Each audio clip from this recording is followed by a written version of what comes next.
All right, hello and welcome back to Real Seekers. I'm your host, Dale, the Real Seeker. And oh boy, it's been a long time in the making. I finally got around to getting the time to do this, but I'm going to be doing the Paulogia Project, Part 1, Evaluating the Minimal Witnesses Hypothesis.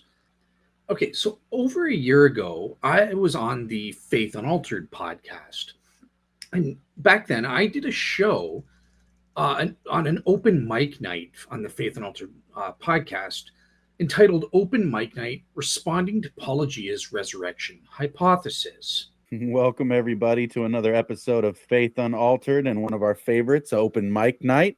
Welcome, everybody, in the live chat. If you're here, sound off and let us know who you are. With me tonight is our friend from Real Seekers, Dale. And essentially, I received a couple fan requests alerting me to a specific 22-minute video, less than 22 minutes video from the famous atheist YouTuber Paulogia, kind of giving a critique about Gary Habermas's minimal facts approach, providing instead or alluding to his minimal witnesses hypothesis. Now that video, that was entitled The Live Failure of the World's Best Resurrection Scholar, Gary Habermas Response. Gary was recently on Sean McDowell's channel to promote the book. And in that 2-hour discussion, Sean was kind enough to ask some questions related directly to my resurrection theory turned resurrection enterprise. 5 years ago, almost to the day, I first floated my personal naturalistic explanation for Gary's minimal facts in a video called How Christianity Probably Began, No Resurrection Required. I've nuanced my thoughts more since then. And it was based on this video, I produced this response. Now, a year later, it's been great because the atheist Paulogia, this video came to his attention due to my doing my Ultimate Resurrection panel with Dr. Gary Habermas, Mike Lacona, Tony Costa, Ben Shaw, and Sean McDowell. And that's where he became alerted to me and my work. And some of his fans, I guess, asked him to do a response to my video, along with a couple of others. So he did this video just recently called How Not to Defend the Resurrection Against Minimal Witnesses. Last year, a legendary YouTube atheist, Paulogia, published something of a response to Gary Habermas. I will say, personally, I think this is the best atheist attempt on the internet to answer Gary Habermas's minimal facts case. So I do think that more people need to address this argument. I had a couple of fans reach out to me kind of asking about a response video from a popular atheist YouTuber named Paulogia, who has kind of given a counter, kind of an attack on Gary's work on the minimal facts approach. That catches you up to speed. And I kind of mentioned, look, I actually kind of respected Paulogia's response video. Now, there were a couple things. I mean, the title, How Not to Defend the Resurrection Against Minimal Witnesses, stuff like that. It may be slightly offensive or insulting or belittling or something like that. You might want to say if you're extra sensitive. And there were a couple points I definitely took issue with Paulogia. But I would say for the most part, he provided a non-stupid and instead a substantive, what I think, it seems to me, a good faith response. And because of that, I promised some of his atheistic fans that, okay, I'm going to do a response video but this time a respectful, good faith, as best I can do, substantive response to Paulogia and correct some of the mistakes I did in my original video, as well as, provide Paulogia a more up-to-date response and respond to some of the things I think he got wrong in his own response video. And after that, I will be bowing out. If Paulogia needs or wants to respond to that video, great. I will give him the last word because I've got to move on. I'm trying my best. I'm also writing a book on the Shroud of Turin as evidence for the resurrection. So I'm going to, this will be my part 1, and part 2 will be my last responses in this thread. I don't have to get the last word or anything like that. But I do think that this critique or this evaluation will be a good faith, trying my best to be objective, not letting my Christian bias get in the way, trying to judge the minimal witnesses hypothesis in a way that I think Paulogia himself will appreciate on his end. So in the first place, we should get a sense, what were some of Paulogia's criticisms? Because apparently Paulogia said that my critique, as well as the others' critique on his hypothesis, was quote unquote unsophisticated and mistaken. And on that front, in some ways, he is actually correct. So I just want to show a series of clips from Paulogia explaining what some of those immediate issues are where I think Paulogia was correct to complain, and I hope to correct in this video. Now you may be thinking, hey Paul, didn't you pre-frame the panel's arguments as unsophisticated and mistaken? Indeed, that's possible. Maybe that was hypocritical. Let me know in the comments. Let's get to the first real problem. It may seem obvious, but the first thing a Minimal Witnesses response video should do is actually include clips of a video where I outline the elements of the hypothesis. I've made several over the years, so you have choices. Or alternatively, one can go to bartehrman.com, where I published an article about it in written form. Nathan decided to go old school. We're going to be doing a response to Paulogia today on his argument for the resurrection that he did about 6 years ago. And we're going to be, I'll be adding context along the way because I know he's updated it over the years, and we'll be talking a little bit through all of that. For some reason, he went with my very first video on this, long before I started calling it Minimal Witnesses Hypothesis, despite him being seemingly aware that I have newer versions. But that's all within bounds, I'd say. It's an older code, sir, but it checks out. I was about to clear them. And Jake went for the blog, opting to read it himself. And he published this article over at Bart Ehrman's blog. So 2 out of 3 are okay. Which option did Dale go with? There's 4 big names in the early research. You named everybody but one in our talking here. Peter, James, the brother of Jesus, Paul, and John. They're the 4 most influential Christians probably of all time. Gary admits he really has only 4 names. Wow. Well, Dale went with the bold choice to play a clip from an unrelated show. It's a bold strategy, Cotton. Let's see if it pays off for him. This is from a video called The Live Failure of the World's Best Resurrection Scholar. It's critiquing an interview with Gary and Sean McDowell. Despite having plenty of options, he chose to play a video that does not actually present my witness's case. This is definitely a response fail. To make matters worse, Dale also took the effort to make a slide with a Minimal Witnesses outline in text. And rather than copy and paste from the written blog, both for ease and to ensure that he's representing me correctly, instead he's chosen the path of extra effort to rework, renumber, and rephrase me. For example, I posit a sequence of 12 mundane events, which I do not call facts, as he's labeled them, and he's somehow reduced the number to 7. Dale could have easily presented my argument in my own words so as to refute my actual thoughts. Instead, he went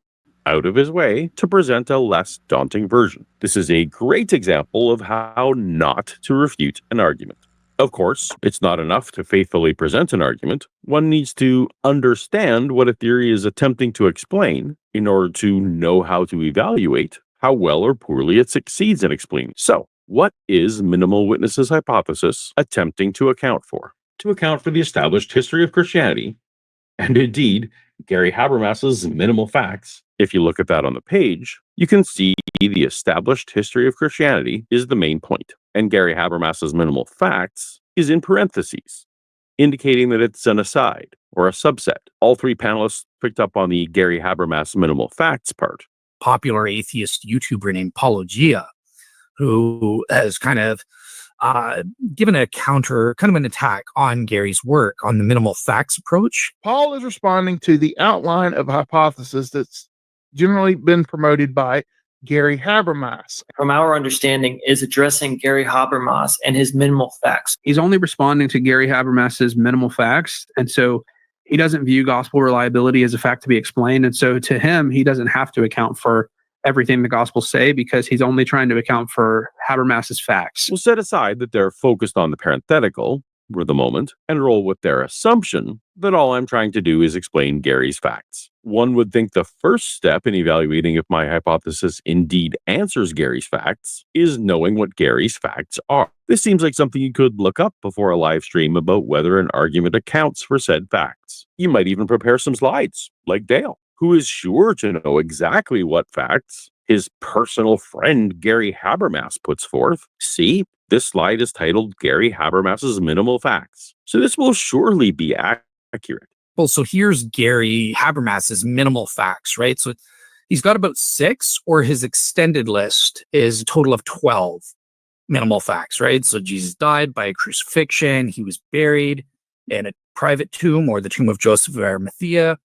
The disciples were discouraged, bereaved, despondent afterwards. Nope, those are not Gary's minimal facts, despite the title. I know that part of the book very well, but also I recognize this frame grab from my own video. You know, the one he played the clip from, in a section where I'm pointing out how Gary's book never defends group appearances. But if we open up Gary's book to his full list of his extended 12 quasi-facts, none of these even watered-down facts to be explained claim group experiences per Gary. I was belittling the list as watered-down quasi-facts because it's not the list Gary defends or claims that scholars would affirm. And indeed, they would not. Gary's actual minimal facts list happened to be behind me on this frame grab. The extended list he's referring to is just an unsupported wish list. Okay, ouch. So Paulogia leveled some criticisms in the first 20 minutes of his hour-and-a-half video, which actually kind of land. Look, the truth is, he got me. I screwed up. And in a minute, I'll explain why. But Paulogia says I was misrepresenting his theory. And on that front, he points to at least 4 things that I screwed up just in the first 20 minutes alone. So I'm not off to a good start here. But so number one, according to Paulogia, I chose an unrelated video, something where he doesn't outline his actual minimal witnesses theory and present his own case. The second, Dale, purposefully reworked, renumbered, and rephrased the 12 mundane events. He doesn't call them facts. That's correct. They're mundane events in his theory into my own list of 7. Thirdly, I missed the entire purpose of the minimum witnesses theory, which is to account for the quote-unquote established history of Christianity, which includes as a subset within that Gary's minimal facts. Finally, D, I got the wrong list of Gary's minimal facts. Now, in all 4 of these things, Paulogia is absolutely correct. I messed up big time. And for that, I apologize to Paulogia. It wasn't done on purpose. I would never try to purposefully misrepresent an opponent or interlocutor's case and try to strawman them or anything like that. So it has to be admitted that I just messed up here. And one thing just to clarify, in terms of C, it's important to note, Paulogia says his minimum witnesses theory is to account for the established history or provide an account, by which he means a possible naturalistic account for the established history of Christianity. Paulogia explicitly says he isn't trying to argue that his theory is necessarily the best or most likely account for the established history of Christianity, just that it can, in principle, account for them. In fact, there seems to be some sentiment that minimal witnesses does indeed account for Gary Habermas's minimal facts, even if they don't think I do it well. He might technically, in a very technical sense, be fulfilling Gary Habermas's minimal facts. You're maybe technically accounting for the minimal facts. Sure, what Paulogia has provided is an explanation. I might even grant that it does explain all of Gary Habermas's minimal facts. This is the right idea. Does my hypothesis explain a particular set of facts? Whether another hypothesis explains it better is a separate question. I've yet to have a Christian point out which of the minimal facts I don't account for. So it's nice to have this validation, and could theoretically be the end of Gary Habermas's career, right? I have provided a naturalistic explanation that is sufficient for his criteria. Should be the end of discussion on that front. One of the panelists did notice that my claims are slightly more audacious than merely Gary's minimal facts. So right there, he says, in order to account for the established history of Christianity, but he's literally glossing over the established history of Christianity, except for the facts that he wants to discuss. So if you're going to say you're accounting for the established history of Christianity, okay, well, you really failed now, because I thought that you were just talking about Gary Habermas's minimal facts, But if you want to talk about the established history of Christianity, now you have to grant the gospel. No, I'm sorry. The accuracy of the Gospels is not an established fact of Christianity. It is merely a widely held opinion, despite compelling counter evidence. I'm not defending any opinions, only facts. Here they are. Proto-Christianity emerged in the 1st century. Letters attributed to Paul circulated among early congregations. Written narratives about Jesus and his followers were created and distributed. Over 2.5 billion people currently identify as Christian. These are what facts look like. I've come across no one who disputes them. Way higher than Gary's standard of 90% acceptance. So in terms of my own explanation, I'm not, like I said, I apologize, I did mess up here on this front. Okay, we move on, we learn, we grow, kind of thing. But here's just an explanation, not an excuse, not trying to justify anything, but just giving an explanation. How did I get these things so wrong? Well, look, outside of just my admitted carelessness, it was basically due to haste. So I can only say I wasn't familiar at the time with Paulogia, the specifics of Paulogia's minimal witnesses hypothesis. Admittedly, I did not take Paulogia as a serious opponent of Christianity. He was just another fundy-lay online atheist or skeptic or something like that, like Pine Creek Doug or something like that. And I just didn't care to look at. I was more interested in what actual PhD scholars had to say, kind of like Gary Habermas and stuff like that. So I admit I had ignorance at the time. And because of that, I just didn't know about the blog. And I didn't know about his other videos and that sort of thing specifically. So in that place, I didn't make any bold choice. It wasn't a choice where I chose an unrelated video on purpose. No, instead, the video was chosen for me. A couple fans, Christians, saw that video. They knew that I was having an open mic night on the Faith Unaltered podcast just in the next couple of hours. And so they asked me to respond specifically to that video and your minimal witnesses theory as disclosed in that video. And so that is what I did. So let's just clarify it. I didn't choose the video. It was chosen for me, and I was asked at the last minute to do a response to it, to the minimal witnesses theory as disclosed in that video. Secondly, because of that, I did not rework, renumber, or rephrase anything on purpose. I simply was unaware of your Paulogia's full presentation of his theory on his blog, as he mentions, or in these other videos, to where he gives these 12 quote-unquote mundane events. So my list of 7 that I created there was simply my best to faithfully represent the minimal witnesses hypothesis as I understood it from the 21-minute video that I was given. And on that front, I think I did a pretty good job representing what Paulogia outlined as his theory, at least from that video. If that's all you had in isolation, I did a pretty decent job representing him. Still, I take the point. Look, if you want to address the minimal witnesses theory proper, take my advice. Don't just watch a 21-minute video. I should have maybe done a quick Google search and saw, okay, he's got a couple other short videos. Let me just take a look and confirm, am I understanding his theory from the one video that I'm responding to, or am I missing some nuance or something? I could have watched at least a couple short videos, extra videos within the 2 hours I had before going on to the open mic. Next, I had no idea what Paulogia's stated goals. He says I missed the purpose, and he's right, I did. In fact, it's worse. He gives me too much credit. He says that I picked up on the minimal facts part of the minimal witnesses hypothesis, but I didn't understand it. I didn't understand that the purpose was to provide an account of Gary's minimal facts and as part of a subset of all of the established facts of Christianity. I just didn't know that at the time. And instead, I just had some sort of vague thing that, okay, it's kind of like a mockery. Oh, Gary Habermas has his minimal facts, Paulogia has his minimal witnesses, and it's kind of comparable on that level. It's just a way to mock Gary's minimal facts approach. That's all I knew at the time. Clearly, that was mistaken, and you've specified your purpose to provide an account, a possible naturalistic account for all the established facts of Christianity, which include Gary Habermas's 6 minimal facts.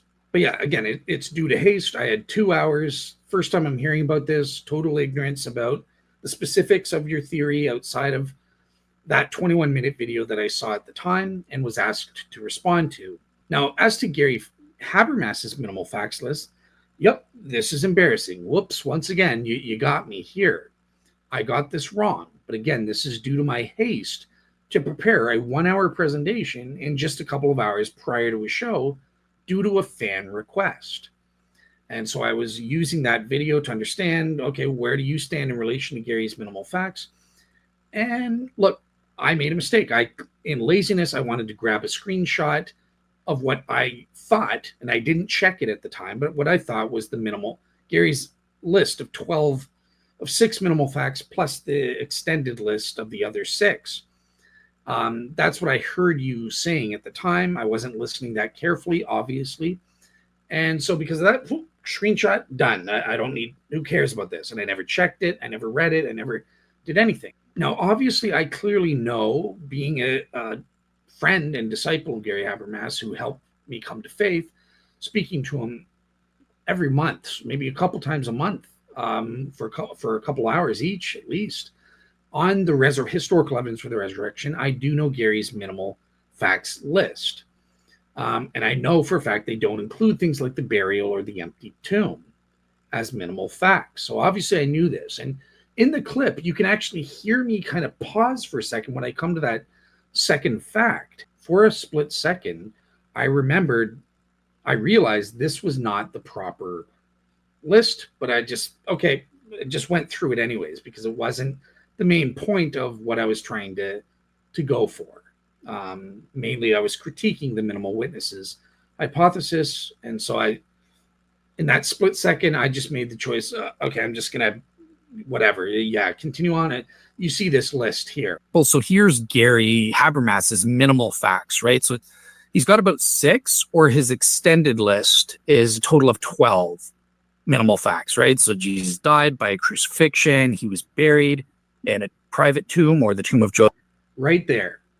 That's where I'm like, he was buried. In my head, I'm realizing, okay, what's going on here? Again, I just decided to keep going with it because, again, I didn't want to interrupt the flow, and that's what happened. Again, does Paulogia or the atheists have the right to scold me and my sloppiness and my negligence in this respect? Yep, for sure. Yep, I got to take my lumps on this. I screwed up in these ways. Surely you can understand this, right? When you have a limited context to judge someone, like in my case, a 22-minute video, and that's all I have to go on to judge your theory. And I've only got a couple of hours to prepare a 1-hour presentation to be ready to go on an open mic live stream. I'm bound to get certain things wrong, or to not know certain things that you've argued elsewhere in other videos or in a blog post or something like that. To err is human. In fact, you yourself misrepresented me in your video about me. Again, it's understandable. You had a 40-minute video presentation where I was on a live mic, not at my best, and was giving my reaction to a 22-minute video of yours. And because of that, you screwed up. You made some misrepresentations, not only of myself, but I also caught you misrepresenting Gary Habermas. So I think I would hope that you would be understanding and say, cool, let's let bygones be bygones, and let's see how you do better this time now that you're assessing the hypothesis properly. And just so the audience doesn't think I'm making things up, here are a couple of examples where Paulogia misrepresents Gary Habermas and myself. Forgive me for hearing them consistently and repeatedly saying survey of scholars, and that the book is a collection of where scholars are at and who's who of where people are at, and that I took Gary at his word and assumed that he's actually done some kind of scholarly survey for the book, particularly when one of the big deal criterion for considering something a minimal fact is that it has around 90% consensus of scholars. Silly me, I thought you could only claim something had 90% consensus if you do a head count. But apparently vibes is good enough. I did actually correct this conception in a later video once I had more information. I'd been waiting with bated breath for what I understood, apparently mistakenly, what Volume 3 was going to be. I thought we were finally getting an enumeration of the bean counting that Gary has been peddling for years, promising the receipts later. So with that context of my pre-admitted misunderstanding, let's return to Gary's critique. Now, hopefully it's obvious to you that the number of footnotes a book has tells us nothing at all about how many scholars were referenced in the book. Fortunately, the book itself does give us the precise answer because it has a handy author index that someone like me can simply count. Ah, that's one bet. Two bets. Three fabulous flyers. How many unique authors does Gary's Volume 3 reference? 558. That's twice as many as the number I pulled out of thin air. Now, the reason I think this is misleading is because even though it's clear Paulogia, for those in the know, Paulogia has clearly read the introduction to Gary Habermas's third volume, and he understands that it's mistaken and erroneous for him to have assumed that Gary Habermas's scholarly consensus criterion as part of his minimal facts approach proper is what's being presented in Volume 3. For the audience. No, they are two separate things. The problem is, I think the way Paulogia presents this, it almost seems like he's conflating the two in a confusing way. Now, first of all, let me just establish, what does Gary Habermas himself say with respect to the number of scholars and or scholarly literature that are a part of his scholarly consensus criterion for his minimal facts versus in the third volume? So let's just read Gary Habermas in his own words from Volume 1 here on page 101 of the physical book. It says, quote unquote, at the time of this writing, the overall bibliography in this study presently numbers approximately 4,500 sources and counting. So these are sources, not scholars. The vast majority from 1975 onward published originally in French, German, or English, which are the three academic languages. The result of these years of study was a private manuscript numbering approximately 1,500 pages that did little more than just line up the scholarly positions and details on these 170 key questions from the end of Jesus's life. He says also, as explained in footnote 26, as explained elsewhere, so that the purpose and extent of this study are clear, no claim has been made that an exhaustive study was conducted of all resurrection sources from 1975 to date.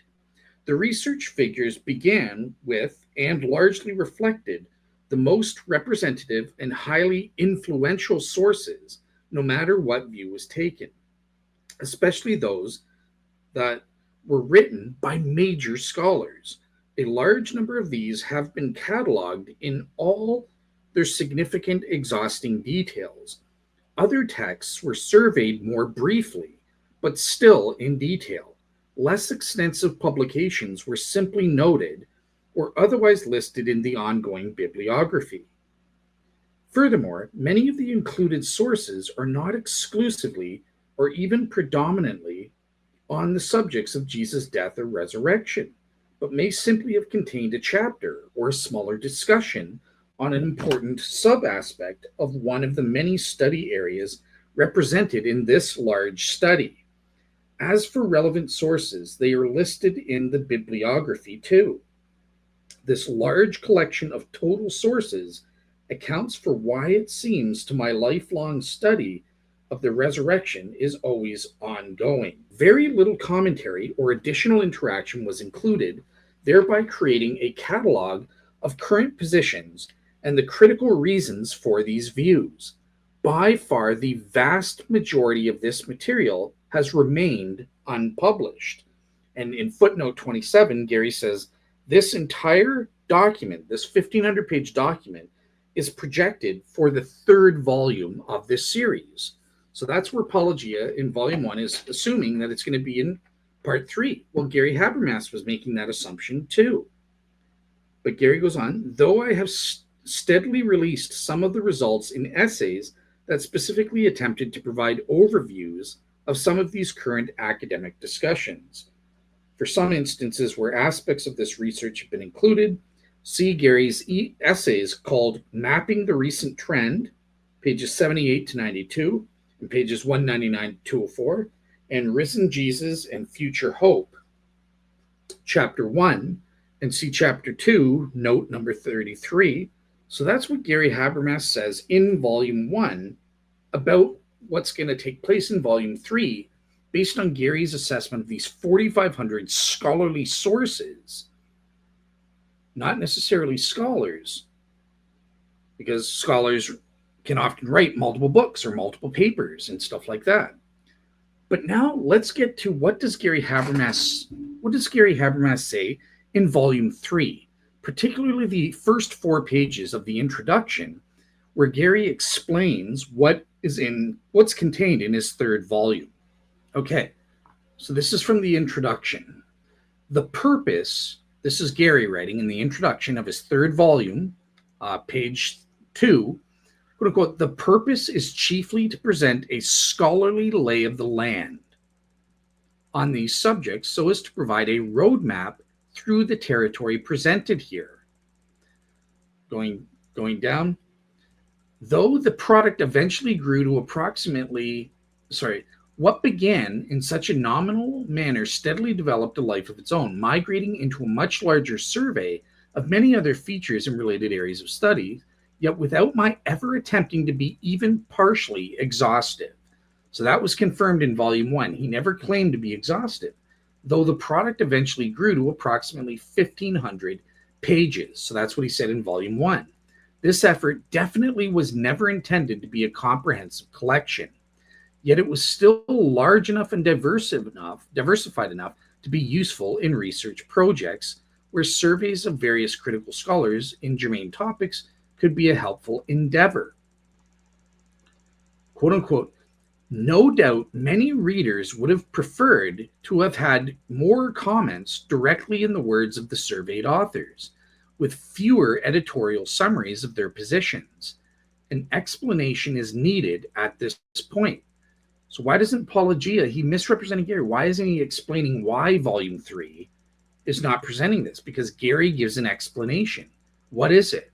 Quote unquote, this manuscript, originally intended for private research, had to be formatted in such a way to make it properly suited for publication.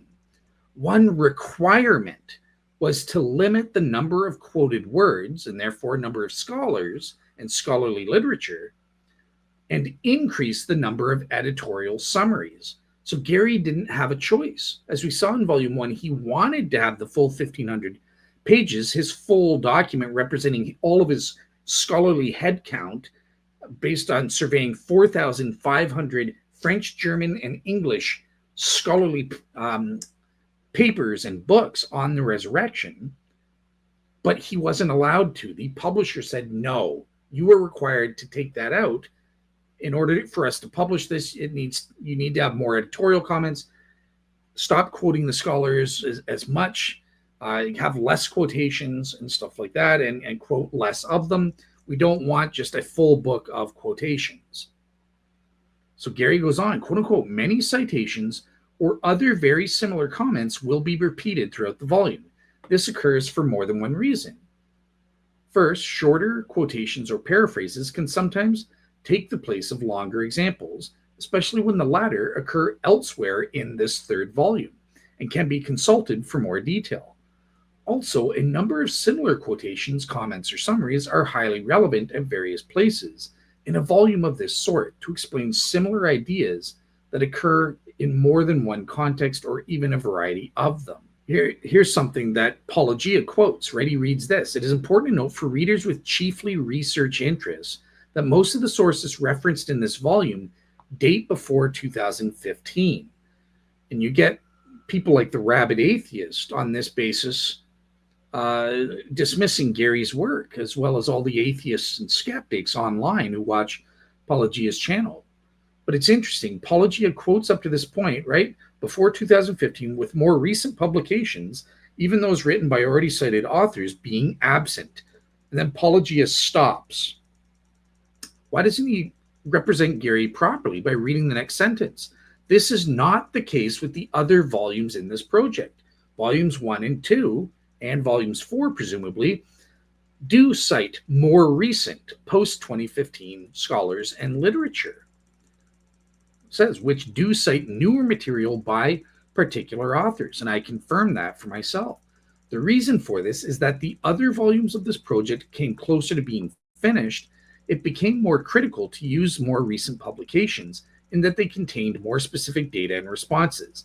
But as this entire project was being completed, there were fewer reasons to return to this volume, volume 3, simply to add these more recent sources that are engaged elsewhere in other volumes. Gary finishes, quote unquote, as mentioned above, the overall goal of this third volume from the very beginning was chiefly to construct a scholarly overview that presented a wide variety of contrasting views.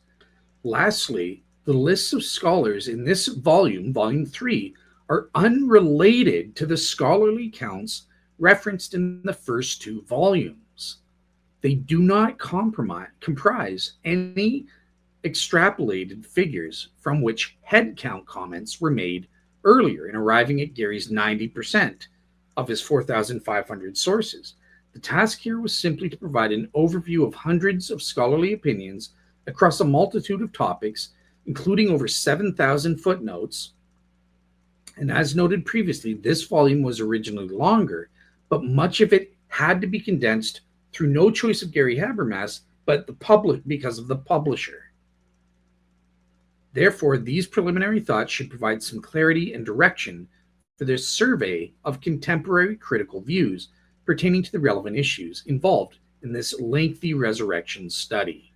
That's what Gary Habermas, full explanation, but Paulogia just totally omits that from his audience. And I think in doing so, he's misrepresented Gary by engaging in a faulty methodology of counting up the number of unique authors in the author index and coming, oh, well, Gary only surveyed 558 scholars. Well, first of all, is that proper methodology for counting, doing a head count? No, because think about it. Paulogia, first of all, through going through an author index, that's just including people who've written books or something like that, or written something, and given Gary information through a writing. But Paulogia includes 4 ancient pagans. Well, they wouldn't qualify as critical scholars, right? They don't have a PhD from a modern university because universities didn't even exist when these ancient Romans were writing and stuff like that. So the 4 polytheists, for example, Paulogia shouldn't be including those.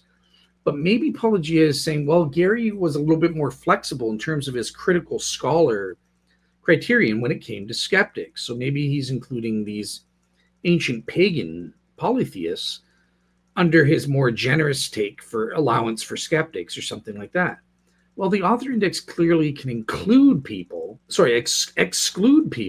that are part of Gary's third volume study and or his scholarly head count as a whole, since they're not conflated to be the same. But maybe Gary includes people in his list where he talked to them at a conference, he had a Skype conversation, a phone call conversation, personal communication through email. Maybe he did send out some surveys to other scholars and he just heard back from that instead of getting their info. Maybe he watched YouTube videos. The point is, it's possible that there are scholars included in Gary's, not only his scholarly consensus as part of his criterion for the minimal facts proper, but also a part of his third volume that simply aren't in the author index. Because of this faulty methodology, I just find it totally misleading and misrepresentative of Gary's scholarly work on this front. And this is especially the case when Paulogia knew Gary wasn't conflating what was in the third volume with his scholarly consensus criterion for his minimal facts. And yet, while Paulogia is probably smart enough to pick up on this nuance, he definitely read the introduction, a lot of his atheist fans and skeptics in the audience, including people like the rabid atheists, they're confused. They're not picking up on this. How many unique authors does Gary's Volume 3 reference? 558. That's twice as many as the number I pulled. Okay, so basically Paul was wrong in the wrong direction. There's actually more than there was supposedly. Yeah, they fudged the numbers and claim that, yes, the science is lying to you. So 558, okay, is the actual number of people he references. The thing is, he didn't have to keep this a secret. He could have told people what was in the third book. And then, but he didn't bother to correct Paul before the book was released. He waited until the book was released so he could lampoon Paul. Paul makes a very valid point that Habermas had to do this deliberately. He had many opportunities to correct the misassumptions about this book, and he had like over half a year to do so. No doubt, from Gary Habermas's Volume 3 introduction, page 2 or 3, no doubt many readers would have preferred to have had more comments directly in the words of the surveyed authors with fewer editorial summaries of their positions. An explanation is needed at this point. This manuscript, originally intended for private research, had to be formatted in such a way to make it properly suited for publication. One requirement, not something Gary Habermas was intending, because in Volume 1, the footnote I read, he was intending to publish his full 1,500 pages with all of his scholarly headcount, but the publisher said, no, we don't want that. We will not publish that. You have to do this. One requirement that Gary didn't know about a year and a half ago. He couldn't have told Paulogia because he didn't know when Volume 1 came out. One requirement was to limit the number of quoted words and increase the number of editorial summaries.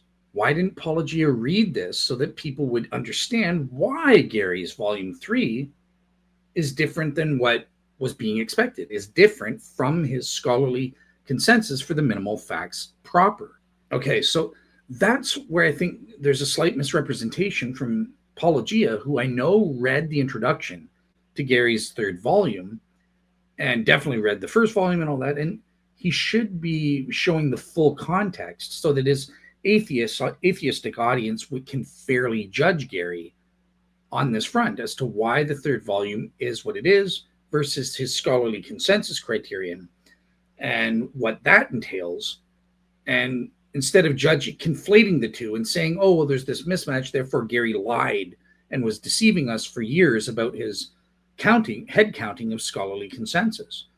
No, he did count 4,500 French, German, and English scholarly literature, papers and books and whatever from everyone he could get a hold of, and he never claimed it was exhaustive, but he did the best he could, and 4,500 is quite a lot. That's not contained in the third volume, with the explanation that it isn't his fault. It was the fault of the publisher. They wouldn't publish his book if he was doing that, as he intended to do. So it's not Gary's fault. And the way Paulogia has presented the information has led less intelligent atheists, like the rabid atheist here, to come to baseless conclusions about Gary Habermas, claiming he's just a grifter, he's deceiving people for decades with these scholarly consensus criterion of his minimal facts approach. It's been totally that's just not true. And it's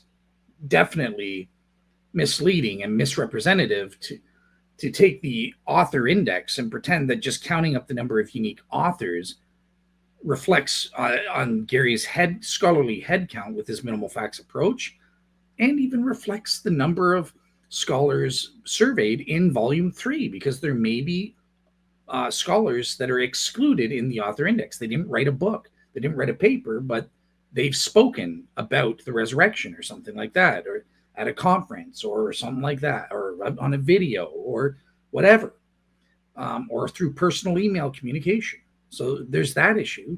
There's also the issue that the author index, I would say, clearly includes people that Gary Habermas would exclude. They're not critical scholars, like the 4 polytheists. I highly doubt that Gary Habermas included, Lucian of Samosata or Cornelius Tacitus as qualified critical scholars on the skeptical side to be a part of his minimal facts approach. Okay, next up, how does Paulogia misrepresent me? This is only modestly better than the worst objection of all. This theory directly contradicts the Gospel of John and its resurrection appearances. Okay, that's enough for now. I hope you've learned some important ways not to respond to minimal witnesses hypothesis if you actually intend an intellectually honest critique. If you just want to shout, "That's not even from the Bible." That's not what the Bible says. Because it's not in the Bible. Really? then by all means have your fun comparison time, like a kid playing a spot the differences in the pictures game. It'll be about as meaningful as that. Every possible alternative to Christianity's narrative must necessarily contradict what the Bible says. So if what the Bible says is your standard by which you evaluate alternatives, then you're not actually engaged in the process of evaluation. You're just affirming a presupposition, and you've told on yourself. At least Gary Habermas tried to make a case without assuming the Gospels. It didn't work, but I respect that he understood that he needed to try. So this is so disingenuous, pretending that I didn't understand the others as well. But I myself, speaking for myself, I didn't understand what Gary did, that we were attempting in a minimal facts approach to try and argue based on secular criteria of authenticity that historians utilize or biblical scholars utilize, rather than just saying, for the Bible tells me so. That was downright deceptive and a misrepresentation of me that you should have known better just based on everything I was arguing in that 1 hour video you're reviewing. Paulogia kind of lied. Never did anyone play a for the Bible tells you so type deal here. Especially with myself, with the example he gives about the Gospel of John. I wasn't just playing, oh, hey, the Gospel of John says that Jesus appeared to the group of the apostles and stuff like to the group of 12 disciples all at once, and they were eating and drinking, and Paulogia's hypothesis contradicts that. It's different, so therefore it's false. Let's listen to what I actually said in all full context. It's like James. He didn't have his own resurrection appearance. He was just persuaded by Peter. So really, Peter, we're just relying on one individual who had a resurrection appearance, and we can just dismiss that as a hallucination.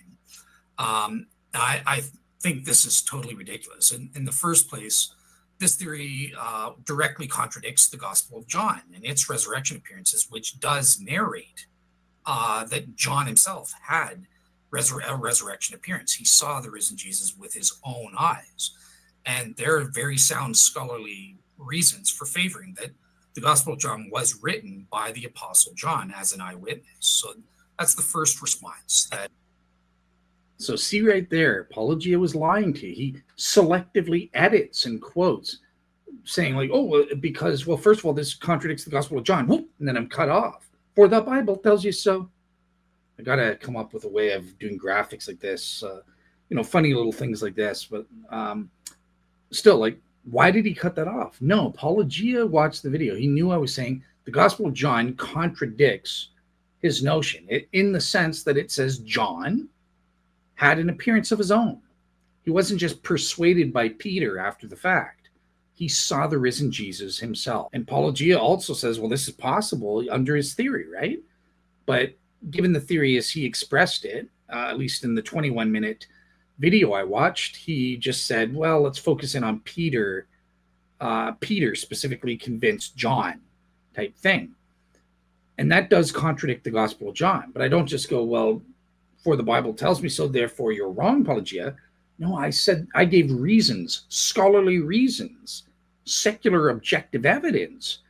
But now you may disagree with it, Paulogia, but I said, look, John was an eyewitness. We can prove the Apostle John. We have scholarly reasons, which you won't deny. Certainly you've read biblical scholarship. You realize scholars have given and provided arguments and evidence supporting this, that John, the apostle, John the son of Zebedee, as an eyewitness, wrote the Gospel of John, which included the description of his own resurrection appearance that he was a part of. And that is an objective reason. That is not just a Sunday school, well, the Bible says it and I believe it, so if you contradict the Bible, therefore you're wrong. It's saying we've got good reasons that will convince secular scholars that John wrote this as an eyewitness, and he would be in a position to know whether he had an appearance or not. He says he had an appearance, therefore it's probably true. That's just the first argument that I've provided. This is not for the Bible tells me so.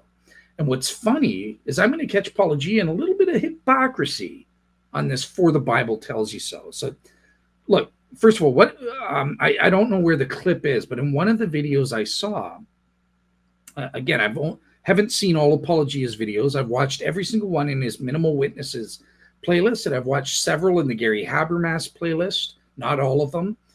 some with Mike Lacona, some with William Lane Craig, and so on and so forth. But I'm nowhere close to watching all of his videos that he's done on the resurrection. But based on the videos that I've seen, which include everything in his Minimal Witnesses hypothesis playlist, I think it's about 7 of them, Paulogia interviews people like Bart Ehrman, Dale Allison, scholars he likes, he approves because they're liberal and skeptical.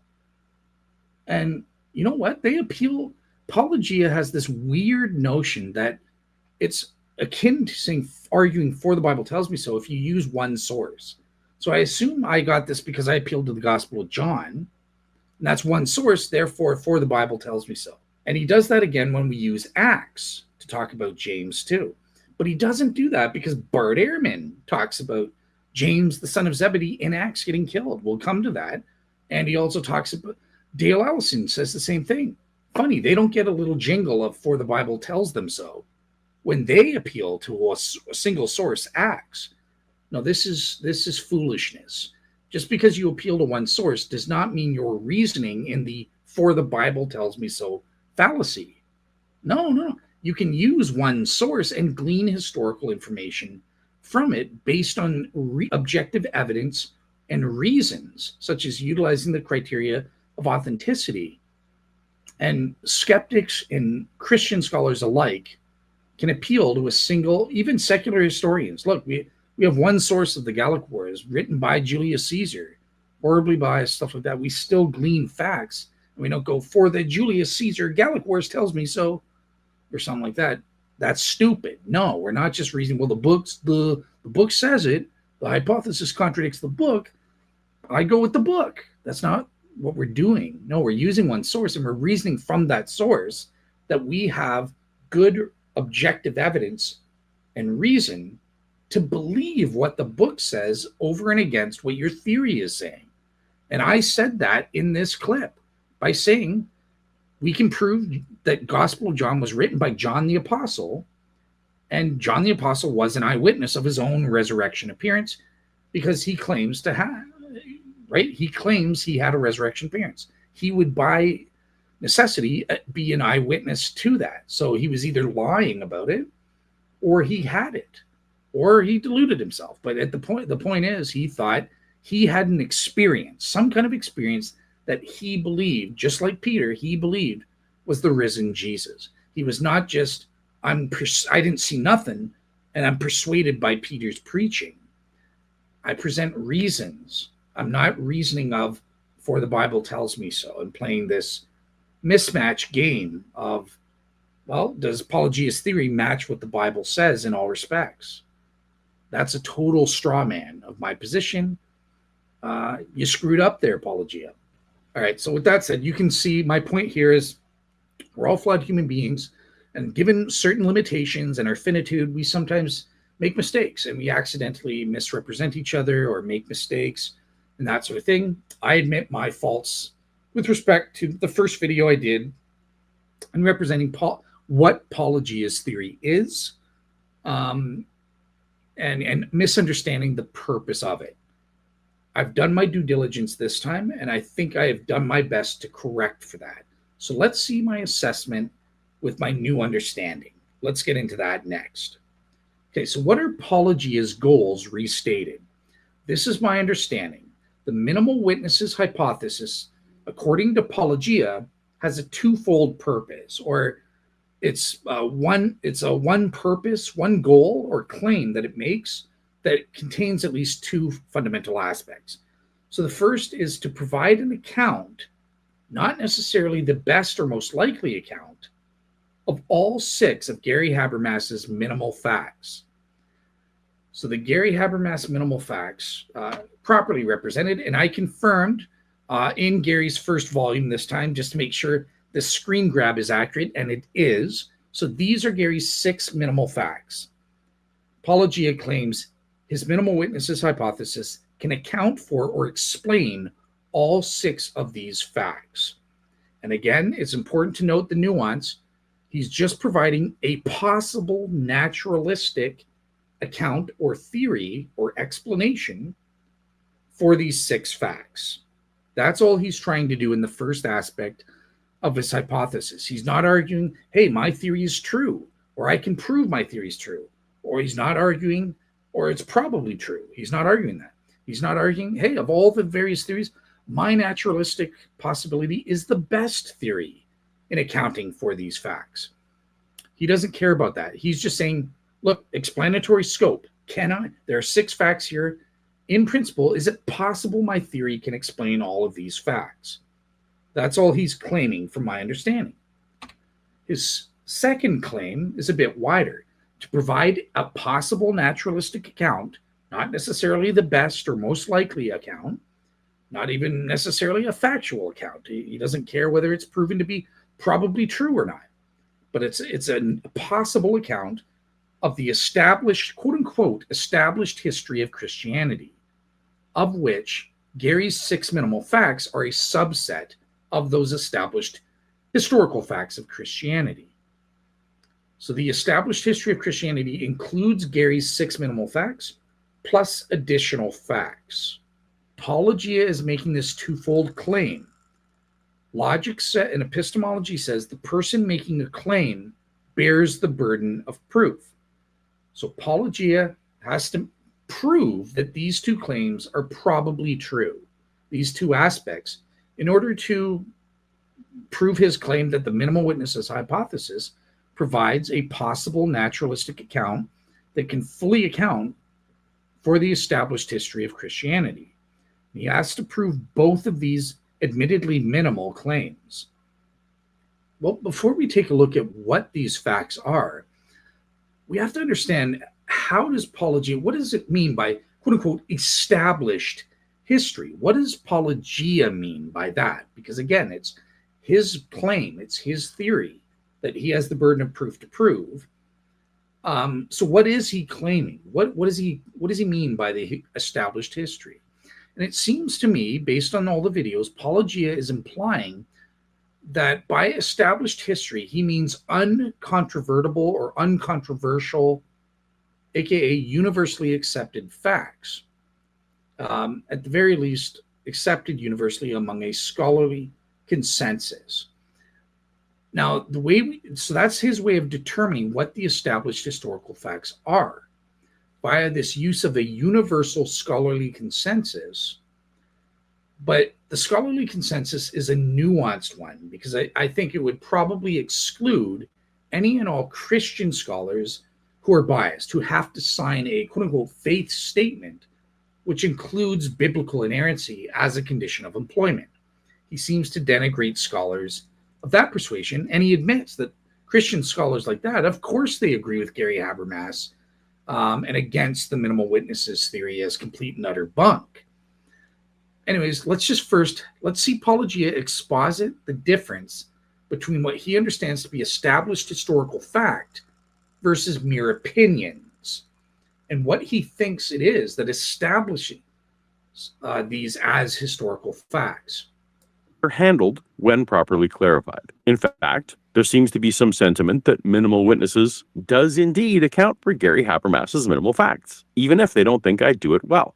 He might technically, in a very technical sense, be fulfilling Gary Habermas's minimal facts. You're maybe technically accounting for the minimal facts. Sure, what Paulogia has provided is an explanation. I might even grant that it does explain all of Gary Habermas's minimal facts. This is the right idea. Does my hypothesis explain a particular set of facts? Whether another hypothesis explains it better is a separate question. I've yet to have a Christian point out which of the minimal facts I don't account for. So it's nice to have this validation, and could theoretically be the end of Gary Habermas's career, right? I have provided a naturalistic explanation that is sufficient for his criteria. Should be the end of discussion on that front. One of the panelists did notice that my claims are slightly more audacious than merely Gary's minimal facts. So right there, he says, in order to account for the established history of Christianity, but he's literally glossing over the established history of Christianity, except for the facts that he wants to discuss. So if you're going to say you're accounting for the established history of Christianity, okay, well, you really failed now, because I thought that you were just talking about Gary Habermas's minimal facts, But if you want to talk about the established history of Christianity, now you have to grant the Gospels. No, I'm sorry. The accuracy of the Gospels is not an established fact of Christianity. It is merely a widely held opinion, despite compelling counter evidence. I'm not defending any opinions, only facts. Here they are. Proto-Christianity emerged in the 1st century. Letters attributed to Paul circulated among early congregations. Written narratives about Jesus and his followers were created and distributed. Over 2.5 billion people currently identify as Christian. These are what facts look like. I've come across no one who disputes them. And he's really pretending like a lot of these facts are not even facts. I'm not pretending they're not facts by any reasonable definition. Gospel reliability is not a fact to be explained, but merely an opinion to be held, a highly contested opinion. If you think the gospel reliability is a fact, then spend all your energy proving that gospel reliability is a fact, and then all naturalistic theories will just go away. They couldn't even exist. You definitely wouldn't need to waste your time responding to them, and no one in your audience would be worried about them. Gospel reliability is an opinion. That it's a popular opinion in your circles doesn't somehow elevate it to fact. Until then, accurate gospels were written and inaccurate gospels were written are both sufficient possible causes for the existence of gospels, which is the only fact in play. Now, as a logician who has actually taught first-year university students in critical thinking and logic, I can easily reject this very convenient and very nuanced understanding of the Paulogia's understanding, at the very least, of the difference between a fact and an opinion.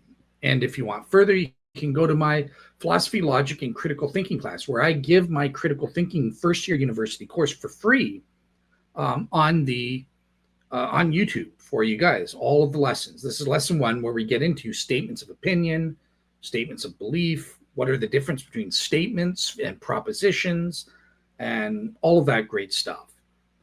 However, I will not get into those distinctions here.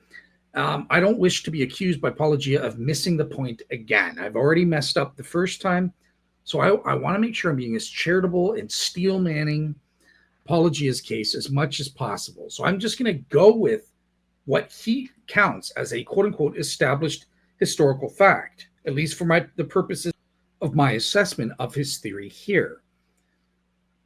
Now remember, Paulogia's theory only aims to provide a possible naturalistic account, not necessarily the best or most likely or even factual account.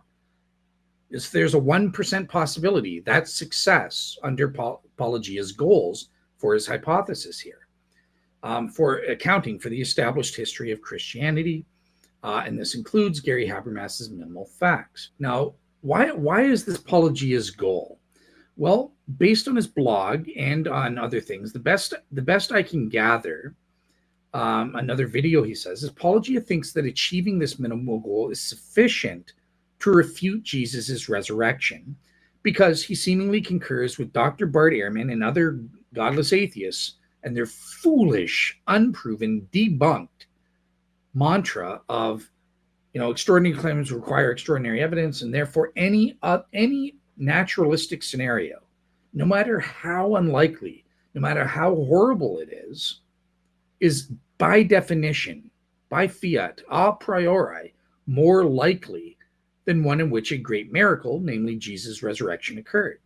So that's why Paulogia's goals are very modest here. Hey, if I can just explain the minimal facts, including all of the established historical facts relating to Jesus, to Christianity, the origin of Christianity and otherwise, including Gary Habermas's minimal facts, then I've got a possible explanation. And by definition, even if my minimal witnesses hypothesis is improbable to be true, worse, even if let's say it's implausible, there's a less than 5% probability, it's proven beyond all reasonable doubt that the minimal witnesses hypothesis is false. But Paulogia thinks, if I can just prove, even if it's 1% possible, 0.01% possible, as long as it's not 0% and it's possibly true, then this, by definition, means that it's more likely relative to a supernatural Jesus' resurrection hypothesis in explaining and accounting for those facts. And he quotes Bart Ehrman, any other naturalistic scenario, no matter how unlikely, is more likely than one in which a great miracle like Jesus' resurrection occurred. Once again, this is total nonsense. And I could easily refute Paulogia on this atheistic mantra that they say it's totally wrong-headed. It misunderstands the prior probabilities and the relevant background evidence and relevant background knowledge on that front. But I'm not here to do that. Hey, cool. That's a debate for another day. For the moment, I'm just going to grant Paulogia and say, okay, cool. Look, you've told me the goal for your minimal witnesses hypothesis, regardless of our disputes on the prior probability of miracles and whether any or all naturalistic explanations and accounts are by definition more likely a priori relative to supernatural ones. Let's put that debate to the side, because your minimal witnesses hypothesis doesn't care about getting into that, doesn't care about assessing which explanatory hypotheses are better or worse relative to each other. All you're saying is, look, this is a possible explanation.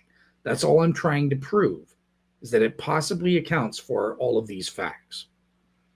So I hope that I've drilled it in to my audience and my own head as to what the goal of the minimal witnesses hypothesis is. What is it that this explanatory hypothesis is trying to explain or account for? And what are its goals? Very modest goals.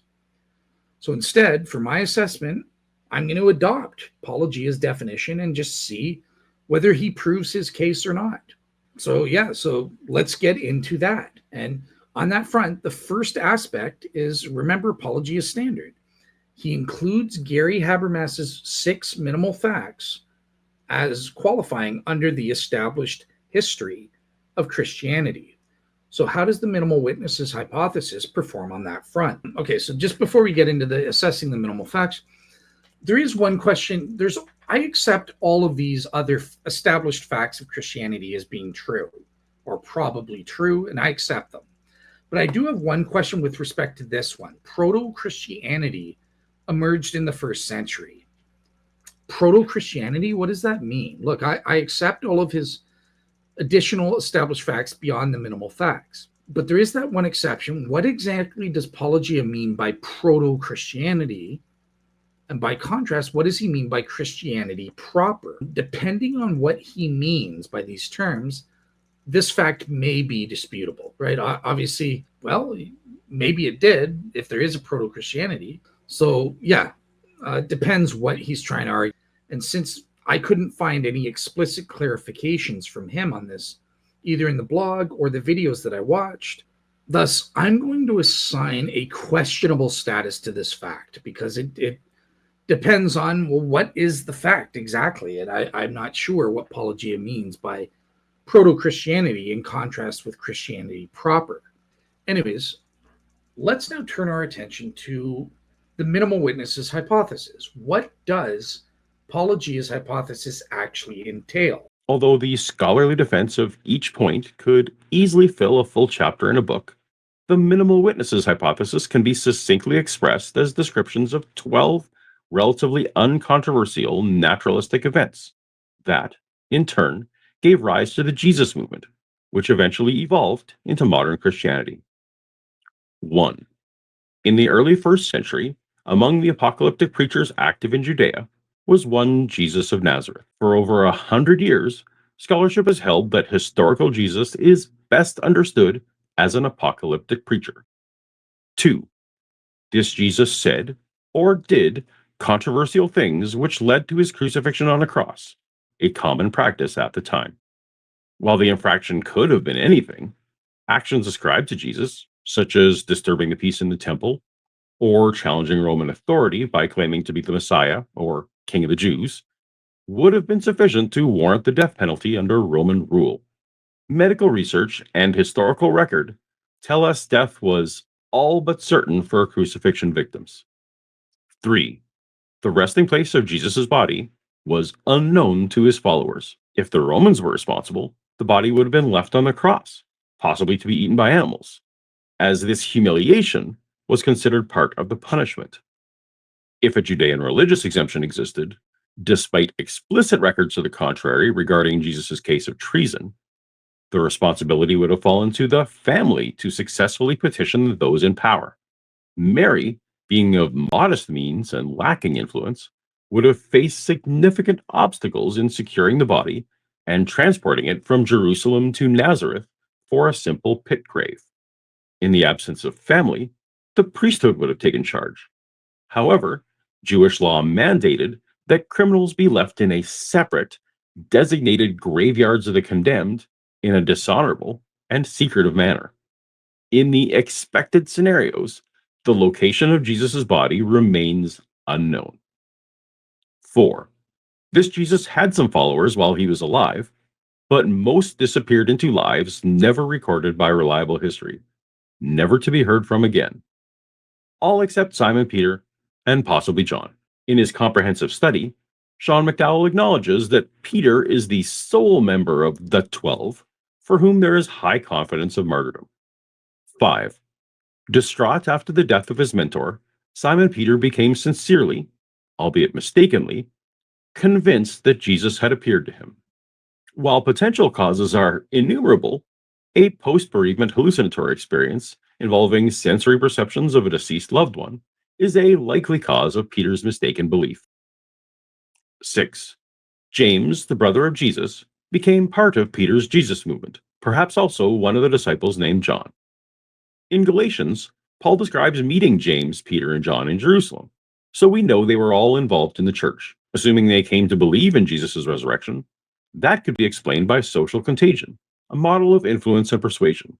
Peter's claim of witnessing the risen Jesus gave the shocked and grieving group hope, which they readily accepted due to bias, predisposition, and the power of Jesus' message. Peter's influence, group dynamics, and cultural factors convinced them of the resurrection through faith.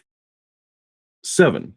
Stories about Jesus spread through person-to-person evangelism, with the focus on recruiting new followers rather than accurately transmitting historical events. Details were embellished or invented to eliminate obstacles to belief, and the narratives most successful at winning converts were repeated. As the movement grew, Peter was not personally present to confirm or correct the adopted narratives.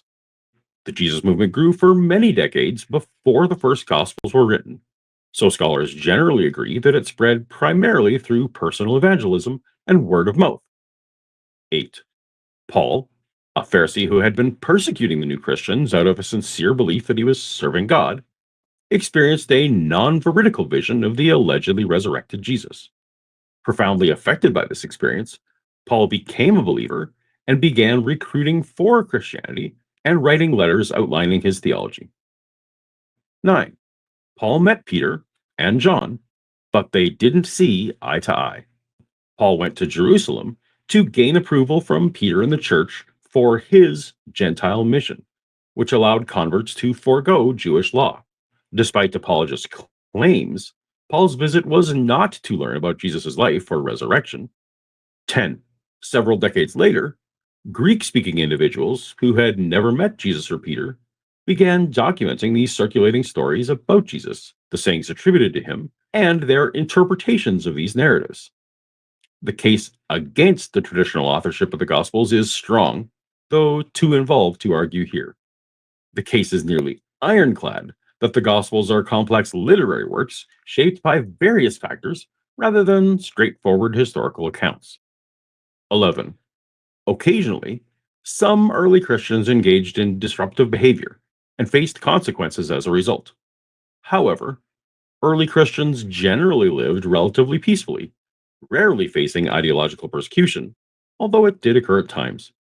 They were accepting of others, kind to the poor and widows, and consequently grew in numbers. Historical evidence suggests that the key figures in our hypothesis, Peter, Paul, and James, were likely killed in the 60s AD. If 2nd century historian Tacitus is correct, Emperor Nero blamed Christians for a devastating fire in Rome and executed Peter and Paul as scapegoats whose recanting would not have saved them. The same is true for James, the brother of Jesus, who was killed as part of a power grab by a politically ambitious new high priest. Beyond these three, there is no reliable evidence that any other eyewitnesses to Jesus' claimed resurrection faced martyrdom or significant danger for their beliefs. 12. Centuries later, in 303 AD, Christianity was temporarily outlawed in Rome, but it gained legal protection 10 years later and soon became the Roman Empire's first official religion, marking its transformation toward the institution we know today. Okay, so that is Paulogia in his own words, as requested from his video, giving the minimal witnesses hypothesis in his own words. And here on the slide, copied and pasted as requested from the Bart Ehrman blog, the 12 mundane events or naturalistic events making up the minimal witnesses hypothesis. So I can't be accused of misrepresenting Paulogia, renumbering, rephrasing, or any of that nonsense. I've taken it directly from the sources Paulogia requested I do so. Great. Now let's get into an evaluation. Remember, with these 12 mundane events, Paulogia claims these can account for or fully explain the Gary Habermas' 6 minimal facts and the other 4 established historical facts of Christianity.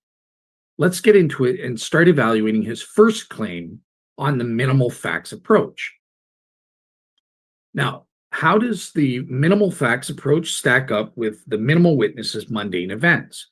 Well, the first minimal fact of Dr. Gary Habermas is that Jesus died due to the effects of Roman crucifixion.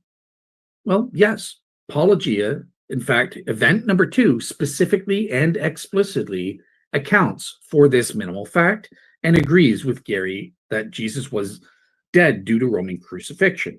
As Paulogia says, I'm going to the win and save the outrage for where the real battles lie. Now, minimal facts number 2 and 3 are related to each other. So Gary Habermas says, fact number 2, the disciples afterwards reported experiences that they thought were actually appearances of the risen Jesus. And minimal fact number 3 goes on and says these experiences, resurrection experiences, accounted for the disciples' lives becoming thoroughly transformed, even to the point of being willing to die for their belief. And I've added here because I think, forget about death, that's irrelevant. The fact is they were willing to suffer. We can prove that. But that's me going beyond the minimal facts and beyond the purpose of the minimal witnesses hypothesis. But I just wanted to point it out, if I were arguing, I would be switching up these minimal facts and saying we can absolutely prove that we're willing to suffer or die for their beliefs.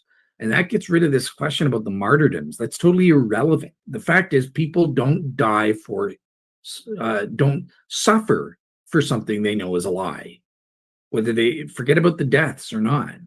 Anyways, but I'm sticking specifically within the parameters of Gary Habermas's minimal facts and the minimal witnesses hypothesis and the 12 mundane events. And on that front, minimal fact number 3, as stated by Gary, is these experiences accounted for the disciples' lives becoming thoroughly transformed, even to the point of being willing to die for their belief. Now, in the first place, does Paulogia account for this with the minimal witnesses hypothesis? Nope, utter failure. Totally fails. Cannot account for them at all. But Paulogia says, but wait, when we're talking about the disciples, there's some ambiguity here. We can't just assume that he's talking about all 11 of the 12 remaining disciples. Remember, there were 12 minus Judas Iscariot, who's now dead, so there were 11 of the original 12 left. What does Gary Habermas mean by the disciples in his minimal facts approach? Is it referring to all 11? In which case, Paulogia admits his theories of pile of garbage and fails, and it can't account for these facts? Or is it only referring to some of them? Which is it? Well, let's go to Paulogia in his own words, quoting Gary Habermas here.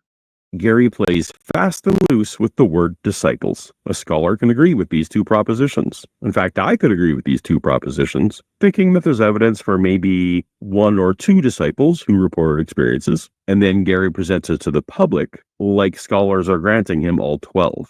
If I get scholars to agree with me on the statement that Americans fought in World War II, and then build some hypothesis on the notion that scholars agree that every single American alive fought in World War II, that would be disingenuous and fallacious. It is not in evidence that all 12 reported experiences of risen Jesus. As a matter of fact, we have no firsthand accounts from any of them on this front. We have one secondhand report of vague gospel agreement from Peter, and we can generously assume that that's synonymous with risen Jesus. But beyond that, for him or anyone else, it's just stories of stories of stories. And it is not in evidence that all 12 were transformed or willing to die for this belief. Again, there's some evidence for Peter, but not the rest. Thankfully, Sean will ask this question. Here's where some debate comes in, that we have the testimony of Paul in 1 Corinthians 15, one of the accepted letters, 3 accounts in Acts, strong historical case can be made for this. Few people question Paul. Few people question Peter. We have multiple accounts of Peter singled and named out. But when it comes to the other 12, now they're just mentioned as a group, not mentioned as individuals. So how much confidence can we have in, say, James, the son of Zebedee, or Matthew, or Thaddeus, who's not specifically mentioned, and we don't have his direct eyewitness claim that he saw the risen Jesus? I say 2 things. Number one, the way I will nuance that claim of disciples' transformations, I will say, as far as we know and all the literature we have. Okay. But here's the more important one. There's 4 big names in the early research. You've named everybody but one in our talking here. Peter, James, the brother of Jesus, Paul, and John. They're the 4 most influential Christians probably of all time. Gary admits he really has only 4 names: Peter, James, the brother of Jesus, Paul, and John. But remember that Paul and James each have their own separate facts, number 5 and number 6 on Gary's list. So the only 2 names he can attach to having experiences and being willing to die are Peter and John. Facts number 2 and 3 should actually read: Peter and John afterward reported these experiences that they thought were actually appearances by the risen Jesus, and these experiences accounted for Peter and John's lives becoming thoroughly transformed, even to the point of being willing to die for their belief.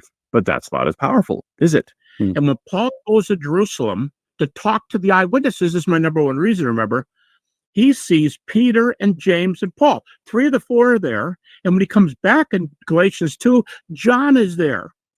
Okay, if they're the big 4, Paul, Peter, James, the brother of Jesus, and John, they're the more influential ones. We have 1st century martyrdom reports on 3 of the 4. And I know you reject the 2nd century one for John. But a lot of people think John's the only one that, nothing ever happened to him. But we have a 2nd century report. You can do what you want with that. But we have Peter, James, the brother of Jesus, and Paul. Note that the minimal witnesses scenario already accounts for Peter and John and Paul and James. So if that's all you have, you're not refuting my theory. So I say, at least those guys. You go, what about the rest of them? I say, it's irrelevant to me.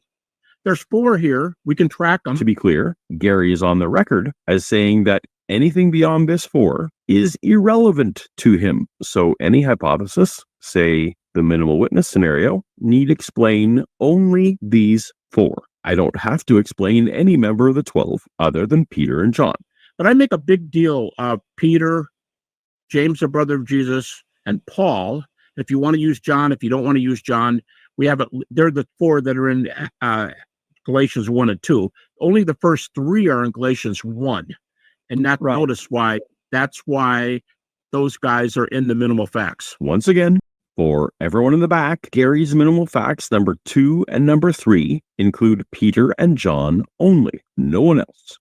Just Peter and John. All anyone has to explain is Peter and John. None of the other 12. For Gary, they are window dressing without consideration. There it is. In Gary Habermas's own words, the minimal facts only include by the disciples Peter and John. 2 of the 12 disciples had experiences that they thought were actually appearances of the risen Jesus. These experiences accounted for Peter and John's lives becoming thoroughly transformed, even to the point of being willing to die for their belief. Those are Gary Habermas's 2 minimal facts here. okay, does Paulogia's minimal witnesses hypothesis account for these facts? No. The minimal witnesses hypothesis fails to explain Gary's minimal facts numbers 2 and 3, even in the more nuanced, qualified sense in our understanding what the disciples constitutes. Because his events 5 and 4 say, distraught, number 5, from his blog, distraught after the death of his mentor, Simon Peter became sincerely, albeit mistakenly, convinced that Jesus had appeared to him, and I put in brackets, risen from the dead. Number 4, this Jesus had some followers while he was alive, but most disappeared into lives never recorded by reliable history, never to be heard from again, all except Simon Peter and possibly John. But it does qualify on John. It says possibly John.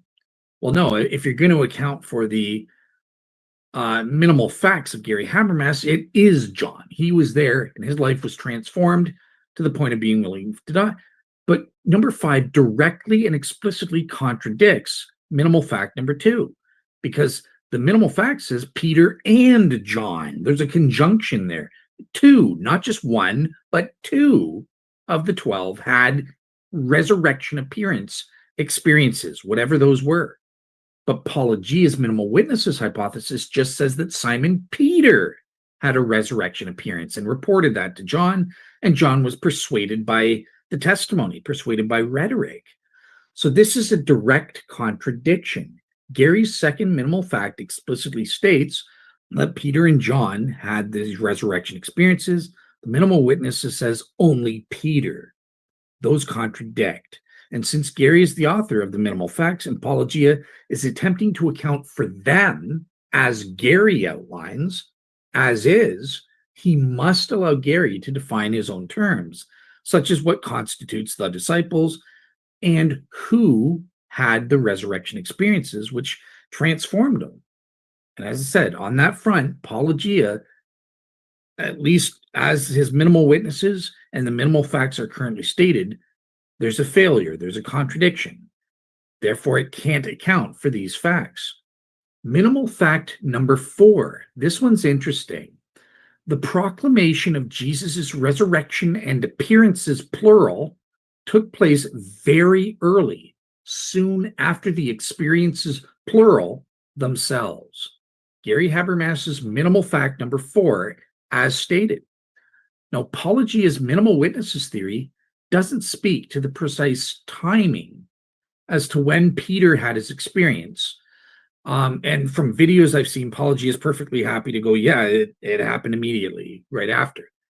And he doesn't speak to when Peter consequently began preaching Jesus' resurrection. But he does mention in the video that he can accommodate this minimal fact. So I'm just going to take Paulogia at his word on that front and grant him there's a correspondence, and that he thinks Peter convinced John and James extremely early, and they went out preaching on the day of Pentecost or something like that. Now, that said, there is something that I want to get into here, because the minimal witnesses hypothesis, as currently stated, could be seen hypothetically, depending on how you look at it, as contradicting this fourth minimal fact. And again, if it wasn't for my watching videos of Paulogia explaining his views, where he said, like, yes, I can accommodate minimal fact number 4 here, I wouldn't have gotten that from just reading the blog or reading the minimal witnesses 12 mundane events as stated, at least. So look, Gary Habermas's minimal fact mentions that the proclamation of not just Jesus's resurrection, but also the appearances, plural, happened very early. There is some ambiguity with respect to what Gary means by very early. Well, thankfully, we can look at his volume 1, where he defines in exquisite detail what he means by quote unquote early, because he represents the Jesus resurrection and appearance traditions as being divisible into 9 chronological layers of development, with the first 5 of those 9 layers of tradition being no later than just 6 years after Jesus' crucifixion. And it includes the 1 Corinthians 15 creed, or at the very least, the propositional contents of the 1 Corinthians 15 within this extremely early period. And not only that, the first layer is immediate after Jesus' death and crucifixion. So yeah, Gary Habermas, he breaks up the early traditions into 9 early layers of testimony, with the earliest dating immediately afterward, and the second earliest going back to the Sermon of Acts chapter 2 on the day of Pentecost, a mere 50 days after Jesus' death. And that's going to be relevant when we come to beloved Bart Ehrman, the scholar who Paulogia loves. First, let me just open up volume 1 in Gary Habermas, page 4, starting on page 438. So the 9 early layers of testimony. Layer 1, the earliest experiences of the risen Jesus. Gary says, quote unquote, on page 438, among the initial cohort of experiences discussed in the previous chapter, there were many key events. The singling out of Mary Magdalene and the women, Apostle Peter, James, the brother of Jesus, the 12, and the 500 persons at once is memorable, each for different reasons. This constitutes the first tier in that these occurrences happened in the year 30 AD, and they preceded the gospel proclamation of the early witnesses immediately afterwards. Interesting. Layer 2, the earliest gospel message, aka the homologia. So this is the period that we're interested in, right? How early is it? Well, Gary says, quote unquote, many New Testament texts report that the good news of the gospel began to be preached very soon after the culmination of Jesus' resurrection appearances. The Gospels end with Jesus instructing his disciples as his witnesses to go and preach this message to everyone. Foreshadowing some items to come in this chapter, Acts of the Apostles then describes the beginning of this process, starting with Matthias, who was chosen to take Judas's place. The initial sermon was given just a few days later on Pentecost, and thousands of new converts were reported. Acts chapter 2, verses 22 to 41. So this is part of layer 2, the earliest gospel message and the preaching. And I just wanted to focus in on Acts chapter 2 because it will be relevant when we get to the agnostic biblical scholar, Dr. Bart Ehrman. The layer 3 includes the pre-Pauline First Creed. And as I'll come to that in a moment, because on the next slide, there is a bit of a debate among scholars as to what does it mean for a creed to be pre-Pauline. So before I get into that, Paulogia's theory would be consistent with this minimal fact, given Peter's appearance took place very early while he was still distraught. Right? Obviously, grief fades over time. And if he modified his own event number 5 above to include an appearance experience to both Peter and possibly John, and then they preached this gospel message, layer 2 traditions, or Paulogia could possibly incorporate this minimal fact into his event number 7 by arguing that stories about Jesus spread through person-to-person evangelism with the focus on recruiting new followers rather than accurately transmitting historical events. Again, I think event number 7, just taking it in context as what Paulogia means, is this is much more later. This would not apply to layers 1 and 2 of Gary's historical traditions, let alone even layer 3, really. It could cover layer 3, right? As after the first couple months or so, the stories start becoming settled. Peter and John, they're seeing what works. Oh, hey, we got James, the brother of the Lord, to come in. We're getting thousands of people. This works, this doesn't. So yeah, I think that depending on how Paulogia defines early, event number 7 could also be incorporated into accounting, at least partially, for minimal fact number 4. But I don't think it can accommodate what Gary refers to as layers 1 and layer 2, which minimal fact number 4 is specifically speaking about, I gather.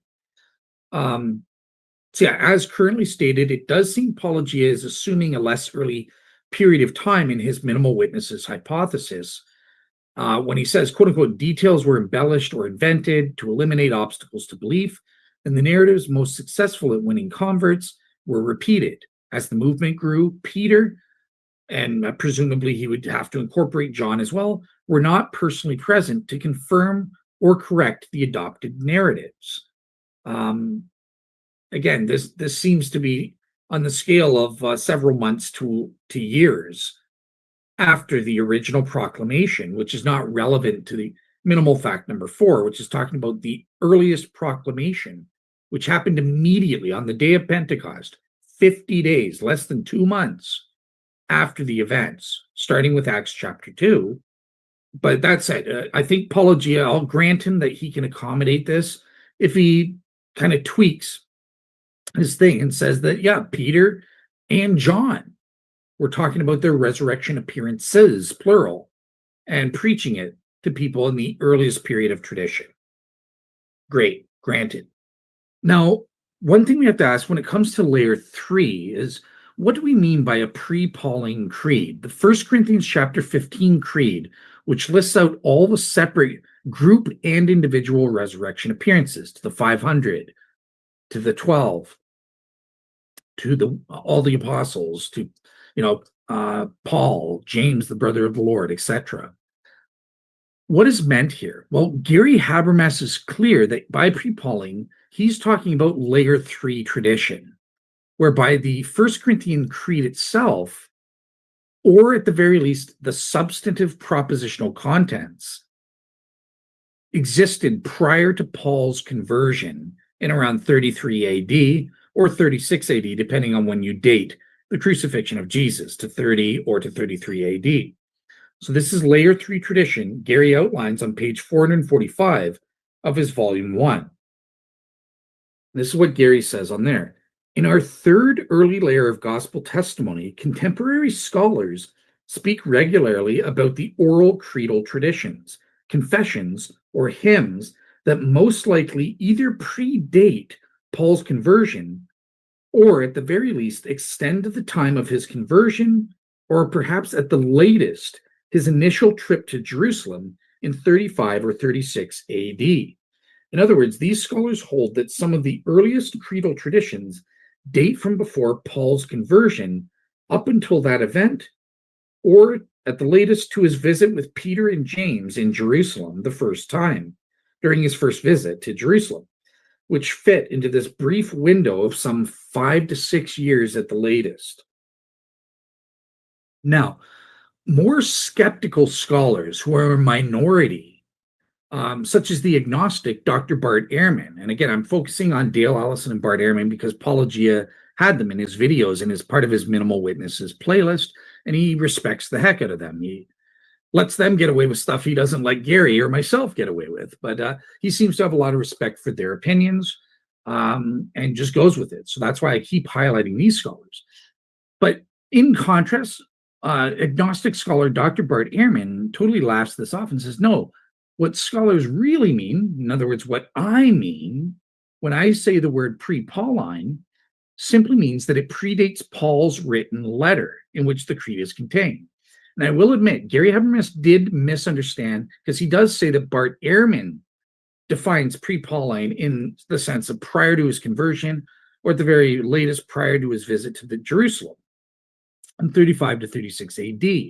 But that's not what Bart Ehrman is saying. And I went and checked some of the sources, and true to form, Bart has been consistent over the years. So that is a mistake that Gary's saying when he did kind of misrepresent Bart. But let's hear Bart in his own words defining pre-Pauline as meaning it predates, the oral tradition predates the written letter itself. It predates 1 Corinthians, the written letter.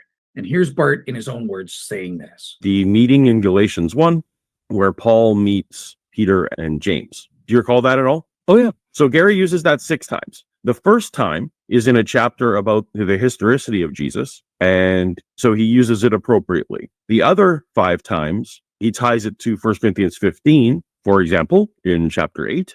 Ehrman allows repeatedly that many of the exceptionally early creedal traditions that Paul received and recorded in the earliest New Testament writings likely came from Jerusalem, were established and in existence even before his conversion at just 2 to 3 years after Jesus' crucifixion, and most likely would have come from apostles like Peter, John, and James, the brother of Jesus.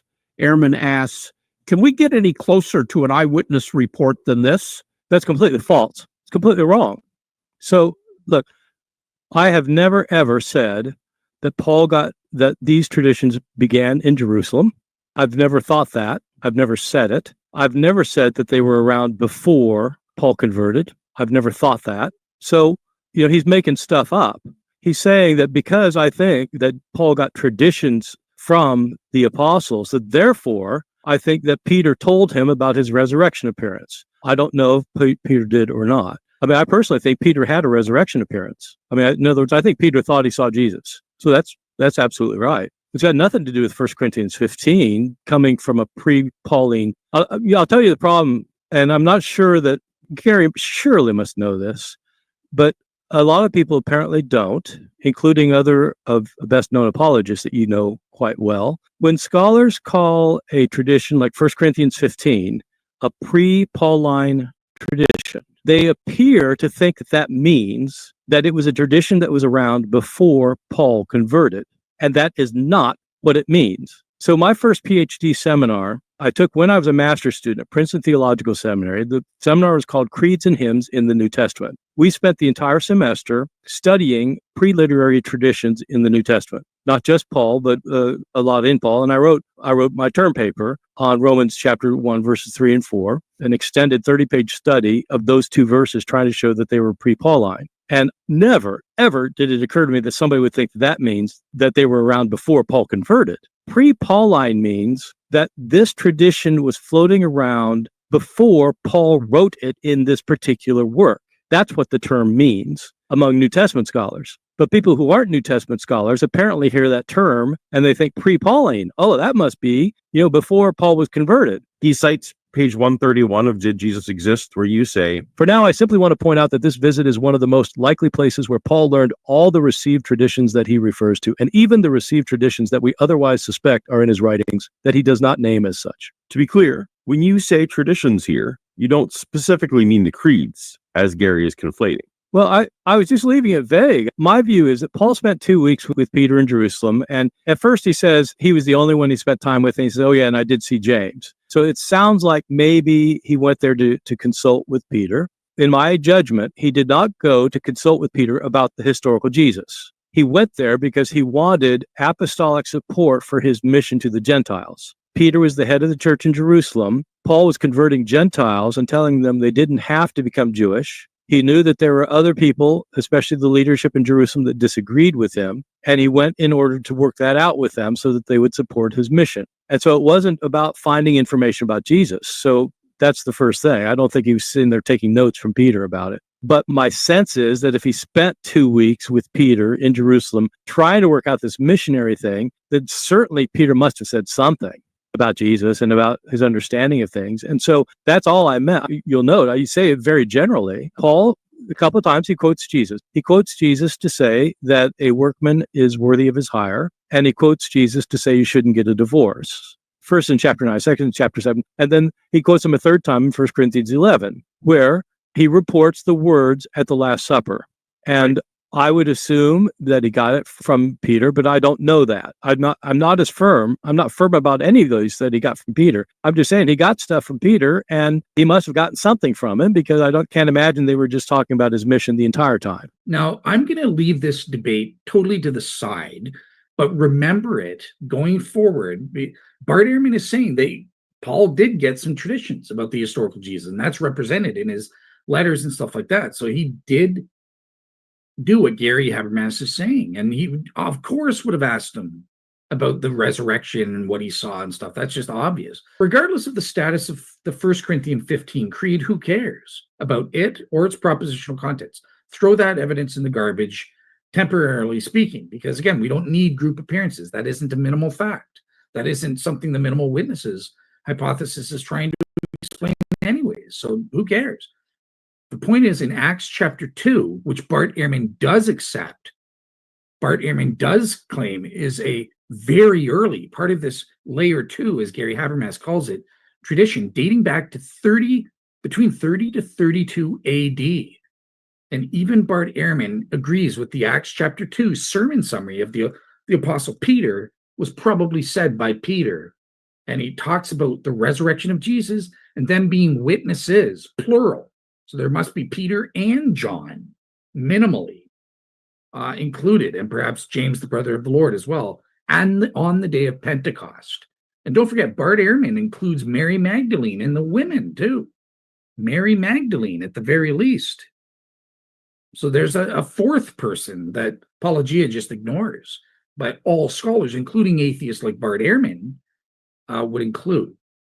But anyways, let's take a look at what Bart Ehrman says in his book, chapter 6, on the beginning of Christianity, in his book, How Jesus Became God. So on the Acts chapter 2, verses 36, it's a little blurry, and I'm gonna read this in full because Paulogia is gonna say, oh, I'm bypassing the first part, which is important for supporting his view. So look, we find a similar point of view expressed in an earlier speech in Acts.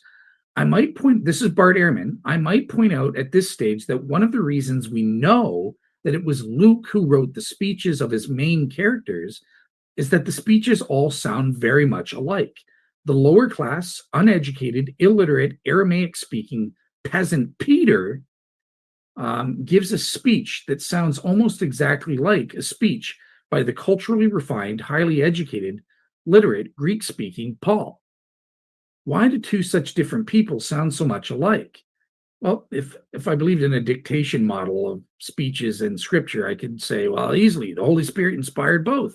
It is the same author, the Holy Spirit, in both places. That doesn't work. There is this confluency of scripture and confluency of Holy Spirit inspiration. So great, that doesn't work. But, well, Bart Ehrman says, because neither one of them is actually speaking. Luke is. To make up his speeches, he used some older materials with pre-literary traditions embedded in the speeches. So look, this is helping Paulogia, right? This is not something I want to hear.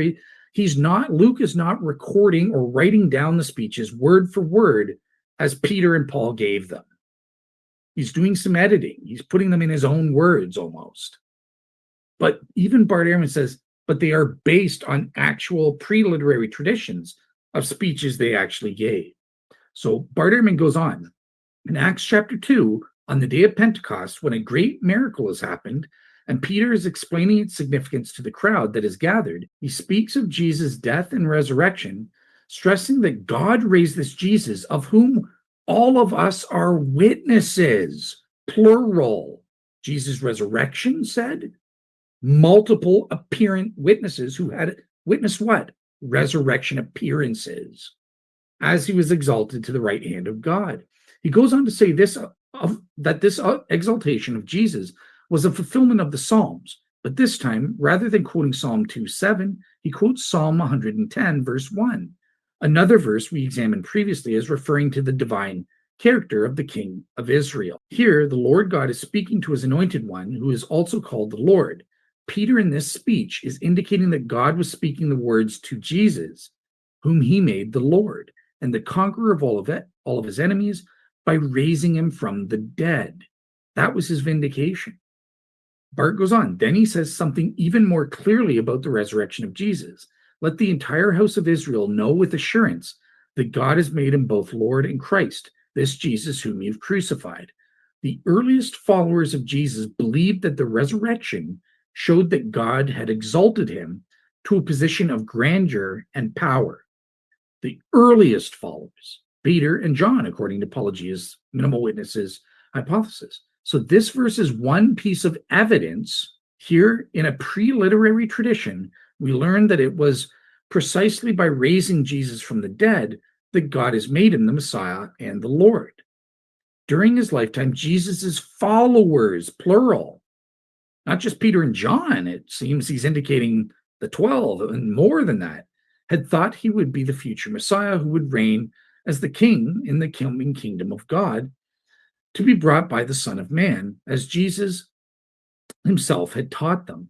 But when they came to believe he was raised from the dead, as Acts 2:36 so clearly indicates, they concluded that he had been made the Messiah already. He was already ruling as the king in heaven, elevated to the side of God. And this all happened because they were witnesses of Jesus' resurrection via appearances, plural. At the very least, Peter and John. If not, I think it's implied even by Bart Ehrman here that it's more. And we know that these are earlier traditions, even though they're written in Luke's language and style, because some of the speeches contradict Luke's own theology, the points he wants to get across in his gospel and in Acts of the Apostles. So that's why we accept these sermon summaries or these speeches in Acts as being authentic Paulogia.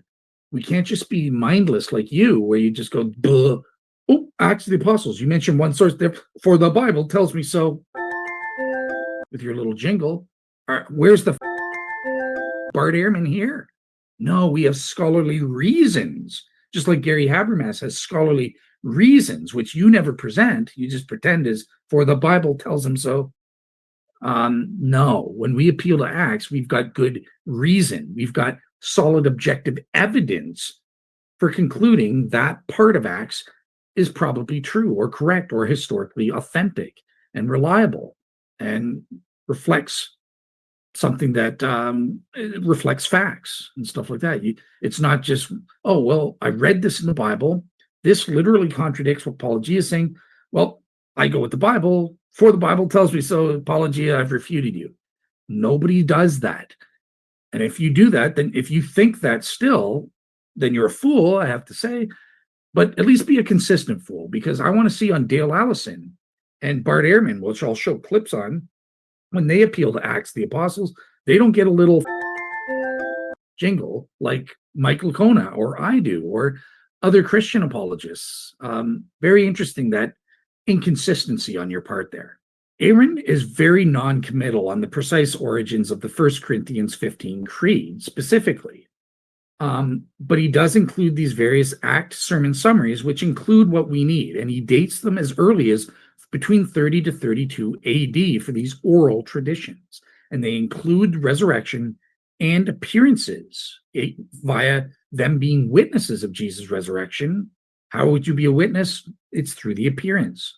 Put two and two together. So the fifth minimal fact is James, the brother of Jesus, and a skeptic before his conversion, most likely believed after he also thought he saw the risen Jesus. Now, Paulogia explicitly mentions James, the brother of Christ, in his Minimal Witnesses mundane event number 6, which states James, the brother of Jesus, became part of Peter's Jesus movement, perhaps also one of the disciples named John. Now, this accounts for James's participation in the early church through natural mechanisms like social contagion, whereby Peter, through his powerful persuading preaching, persuades James to join the movement. Or he said, I think this is less likely, you should get rid of this. Or James is just greedy and wants to join in the family business and make some money, and that never happened. No, but he was persuaded by Peter, let's say. So this Peter is a master, and he got James to participate. But James doesn't necessarily believe in Jesus's resurrection. Or if he does, again, he doesn't have his own resurrection appearances. Utter failure. Once again, Paulogia's Minimal Witnesses does not explain or account for the minimal facts as expressed by Dr. Gary Habermas. Gary Habermas's minimal facts says James had a resurrection appearance. What he at least believed was a resurrection appearance. And that's what led to his conversion from being a skeptic. So this is a total failure right here. Again, unless Paulogia just comes out and denies Gary Habermas's minimal facts, which would be weird because, again, his Minimal Witnesses supposedly accounts for the minimal facts, right? Anyways, minimal fact number 6, the last one. Just a few years later, Saul of Tarsus, aka the Apostle Paul, also became a Christian believer due to an experience that he concluded was an appearance of the risen Jesus to him. Now, Paulogia's Minimal Witnesses mundane event number 8 explicitly references Paul. says Paul or Saul, a Pharisee who had been persecuting the new Christians out of a sincere belief that he was serving God, experienced a non-veridical vision of the allegedly resurrected Jesus. And this does directly correlate with Gary Habermas's minimal fact number 6, as stated by Gary. So this gets a check mark. It works. Now, the only thing to mention here is with the appearance to Paul, Paulogia takes sort of a cheap shot against me when I say that I have some issues with calling it a vision. Pretend it's even an objective vision. I still don't think it was. I take some issue with saying it was a non-veridical vision versus a proper resurrection appearance, because in early Christianity, there was a difference. Part of the criteria for being an apostle required you to have a resurrection appearance. Many Christians later on had visions. Christians to this day still have visions, and they're veridical visions, objective visions, like Dr. Dale Allison believes in, not necessarily non-vertical visions. So even vertical visions would not qualify you to be an apostle. You needed a resurrection appearance, which were limited in scope and temporary. After Paul, never again did Paul have another resurrection appearance of Jesus, even when Jesus appeared to him in certain visions and stuff like that.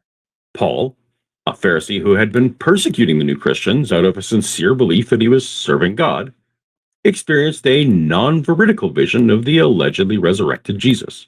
In terms of the two skeptics, Paul and James, so he does give a full account of Paul. I do have some issues with him calling it a vision versus an appearance, because Paul is clear the early church knows a distinction and difference. Paul describes himself as having had visions and revelations in Galatians 1 and 2, 1 Corinthians 11, and 2 Corinthians 12. In this last one, he reiterates he doesn't actually know if he was in or out of his body. If you want to trust Acts, Paul's companions don't see and hear exactly what he sees. So Jesus obviously wasn't standing there in bodily form. Then Paul proceeds to have more visions in chapters 9, 16, 18, 22, and 27. If you have issues with Paul having visions, your fight is not with me. We already talked about this, but first century Judea was a polyphasic culture.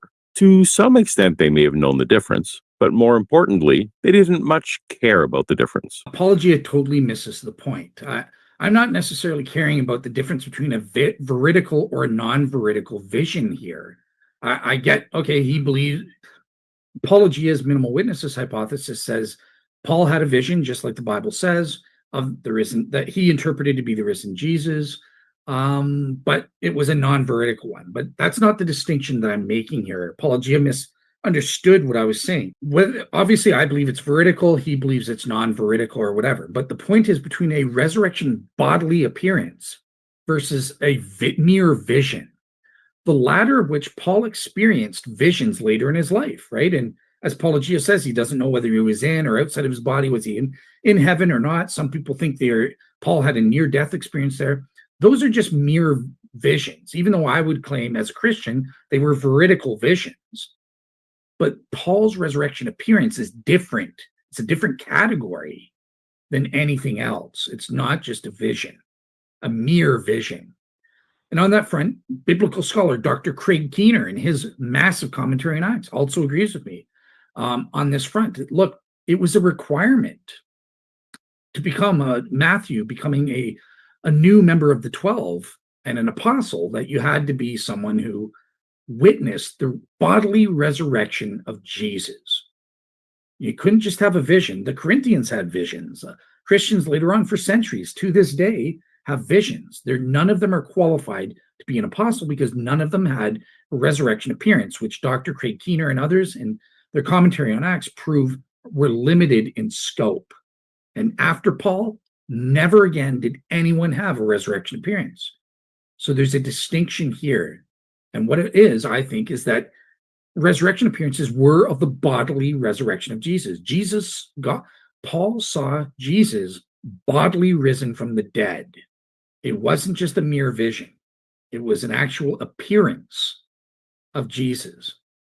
But isn't there a theological problem with that? Because, hey, well, Jesus, after his ascension, Paul's resurrection experience was post-ascension. And this is why it was different than everybody else's. He wasn't just mundane here on earth. Jesus wasn't literally here on earth eating fish, and all the other people saw him. And there are theophany. Craig Keener points out that there are theophany-like aspects to the accounts in Acts. Granted, because this was not just a mundane bodily appearance. Hey, Jesus on earth. No, Jesus is never coming back after he ascended. He's never coming back until the second coming, until his return. I don't think Jesus returned 2,000 years ago. Oh, the second coming was actually his appearance to Paul. He wasn't on earth. He was in heaven. He appeared to Jesus transdimensionally and bodily while he was in heaven and not on earth. And that was the difference. That's why the others couldn't see him. That's why there are various theophany-like elements to this vision. It was different than how Jesus appeared to the other disciples, to Peter and to Mary Magdalene and to John and to others, if there were others, but obviously within the scope of the minimal facts, to Peter and John. So there was, and to James, the brother of Jesus, there was a difference with Paul, and that's what it was. And here, I just want to play a clip of Dr. Lydia McGrew making this very point. Okay, so number 4 is Paul's testimony is irrelevant because it has nothing to do with a bodily resurrection. He had a vision. He doesn't talk about a bodily resurrection. So I know, you guys have gone over that. So Lydia, what's your take on number 4? Yeah. So, and I have the way that David stated it when he said it here. So one of the things he said is, I'm not convinced by Lydia's justification for using Paul's witness on an equal basis with that of the women as regards the bodily resurrection. I would actually beef up the women's value of the women's testimony now. I may say a little more about that later, even beyond what we did in the paper, for reasons of further reflection upon the variety among the women and so forth. But I would say, and one thing you said here was that it would be a vision because it's post-ascension of Jesus, just like anyone else might have had in the last 2,000 years. So I would emphasize that if we selected just, sort of any old vision of Jesus claimed in the last 2,000 years, Paul's is better.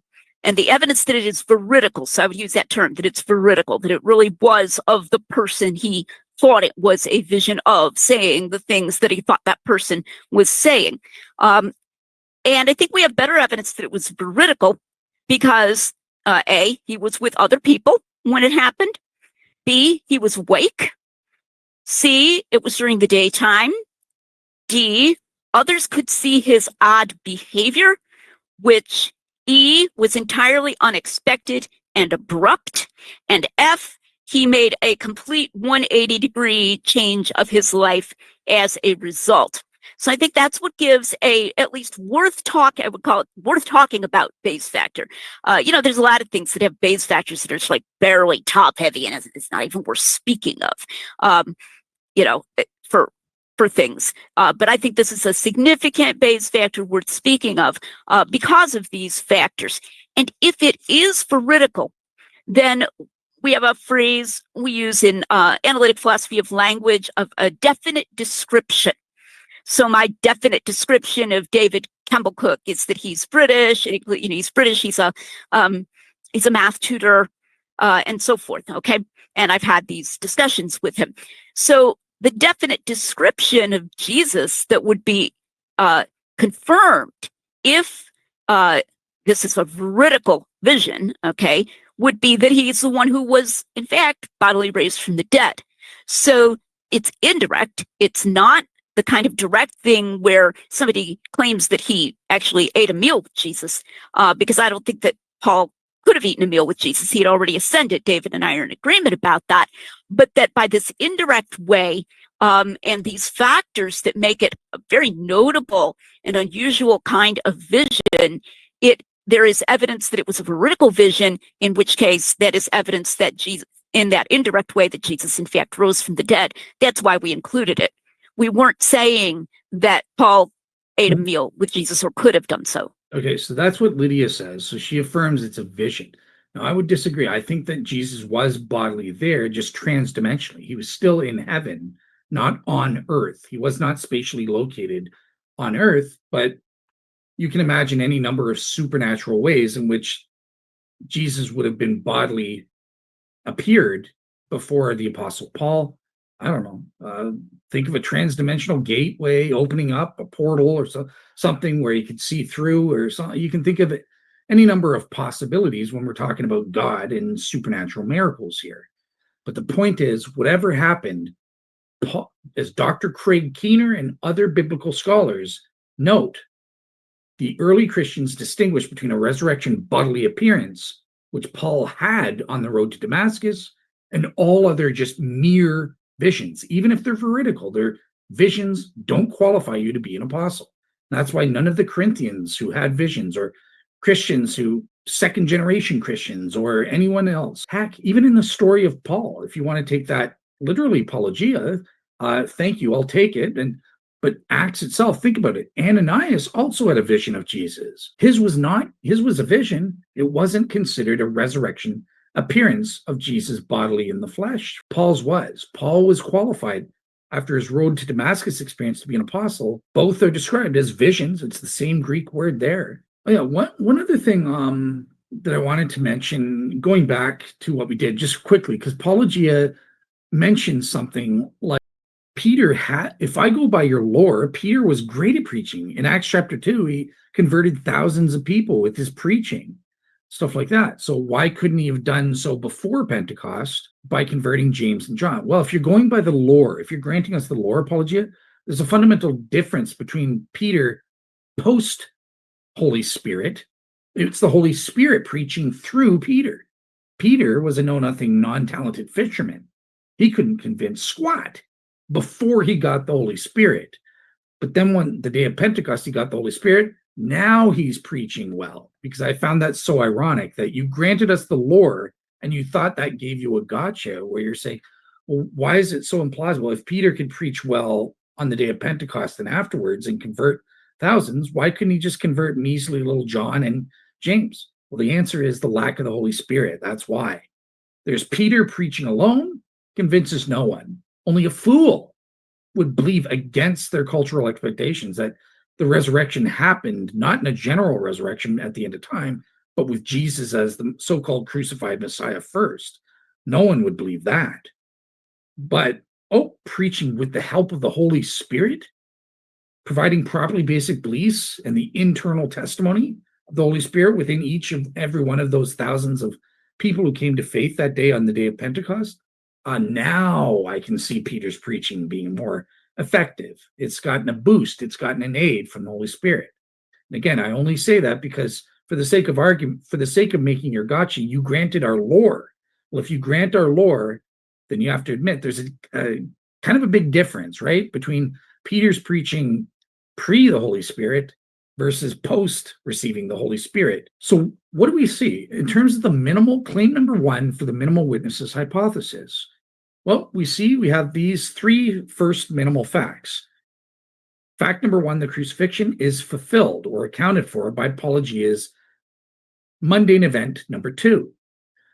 Minimal fact numbers 2 and 3 about the disciples, or namely, as Gary qualifies it, Peter and John, having resurrection experiences and being transformed by those. Event number 5 only accounts for Peter. This is a failure, at least as stated, with the minimal facts and the mundane events as stated explicitly. Event number 4 can account for number 3, but this is a failure too, because this, again, minimal fact says experiences plural. At least Peter and John had these experiences, but the theory says only Peter did. Here, that his persuasion converted John, or possibly. This doesn't account for it because John, this is minimal fact says experiences plural. So there needs to be at least 2 people who had resurrection appearance experiences. Otherwise, it's a failure as stated. Next, minimal fact number 4 and event number 7, mundane event number 7 from the minimal witnesses, I said fulfilled and accounted for. Again, I'm being very flexible. Obviously, this would include the events of Peter and that sort of thing being converted very early and preaching, perhaps in Acts chapter 2, as Bart Ehrman says, or If Acts is for the Bible tells you so, at least Paulogia says, well, he preached to John and James and managed to convert them. Presumably, he preached to others as well. So I'm going to give you a fulfilled. I'm going to be charitable here. James, the brother of Jesus, had an resurrection appearance experience, and that's why he converted, even though he was a skeptic. This says James was a part of the Jesus movement, not that he had a resurrection experience. And he was converted by hearing the preaching of Peter and was persuaded or had some motivation for joining the movement, but didn't necessarily believe in Jesus' resurrection, or at the very least, he did not have his own resurrection appearance experience. That's an utter failure, not accounted for in terms of the minimal facts as stated. Finally, Paul, the Apostle Paul, and his resurrection experience, that minimal fact number 6 corresponds to mundane event number 8, minimal witnesses fulfilled and accounted for. So you get a score of 3 out of 6. So what is Paulogia gonna say at this point? Okay, so in terms of rejecting the minimal facts, Paulogia's minimal witnesses hypothesis has to deny a total of 3 of Gary's 6 minimal facts in order to properly, quote unquote, account for them. But Paulogia, despite appearances, doesn't simply accept minimal facts as explicitly stated. Instead, he denies their historical validity as, quote unquote, established facts. And in this way, he claims his denial or rejection serves as an account.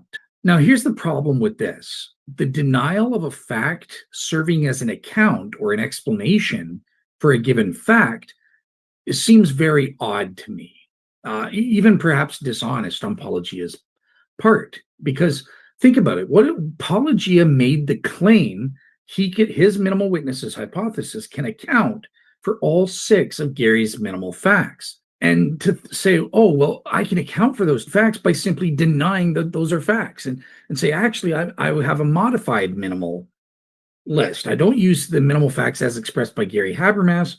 I just deny the facticity of 2 of them and I modify it, and now I can account for the minimal facts. That just seems disingenuous. It seems very dishonest and confusing, quite frankly.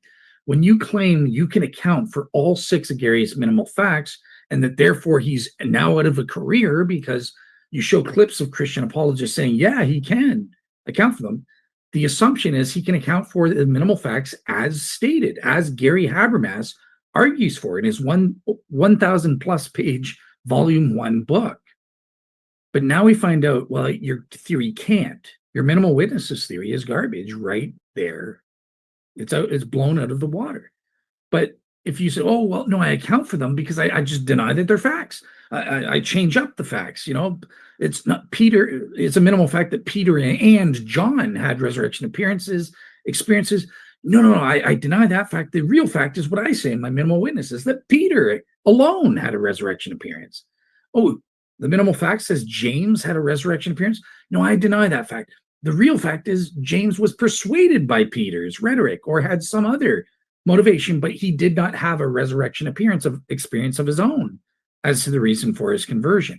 Now what you're doing, it's so disingenuous. It's like, think of a Jesus mythicist coming out and saying, I have a hypothesis that can account and explain all of Gary Habermas's minimal facts.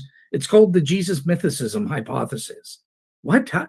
You say Jesus doesn't even exist. How could that possibly account for Jesus being crucified on the Roman cross? You can't be crucified if you don't exist. No, but I can account for it by denying all 6 of the minimal facts. None of them are true. Jesus was a myth. See, I've accounted for those facts now. What are you talking about?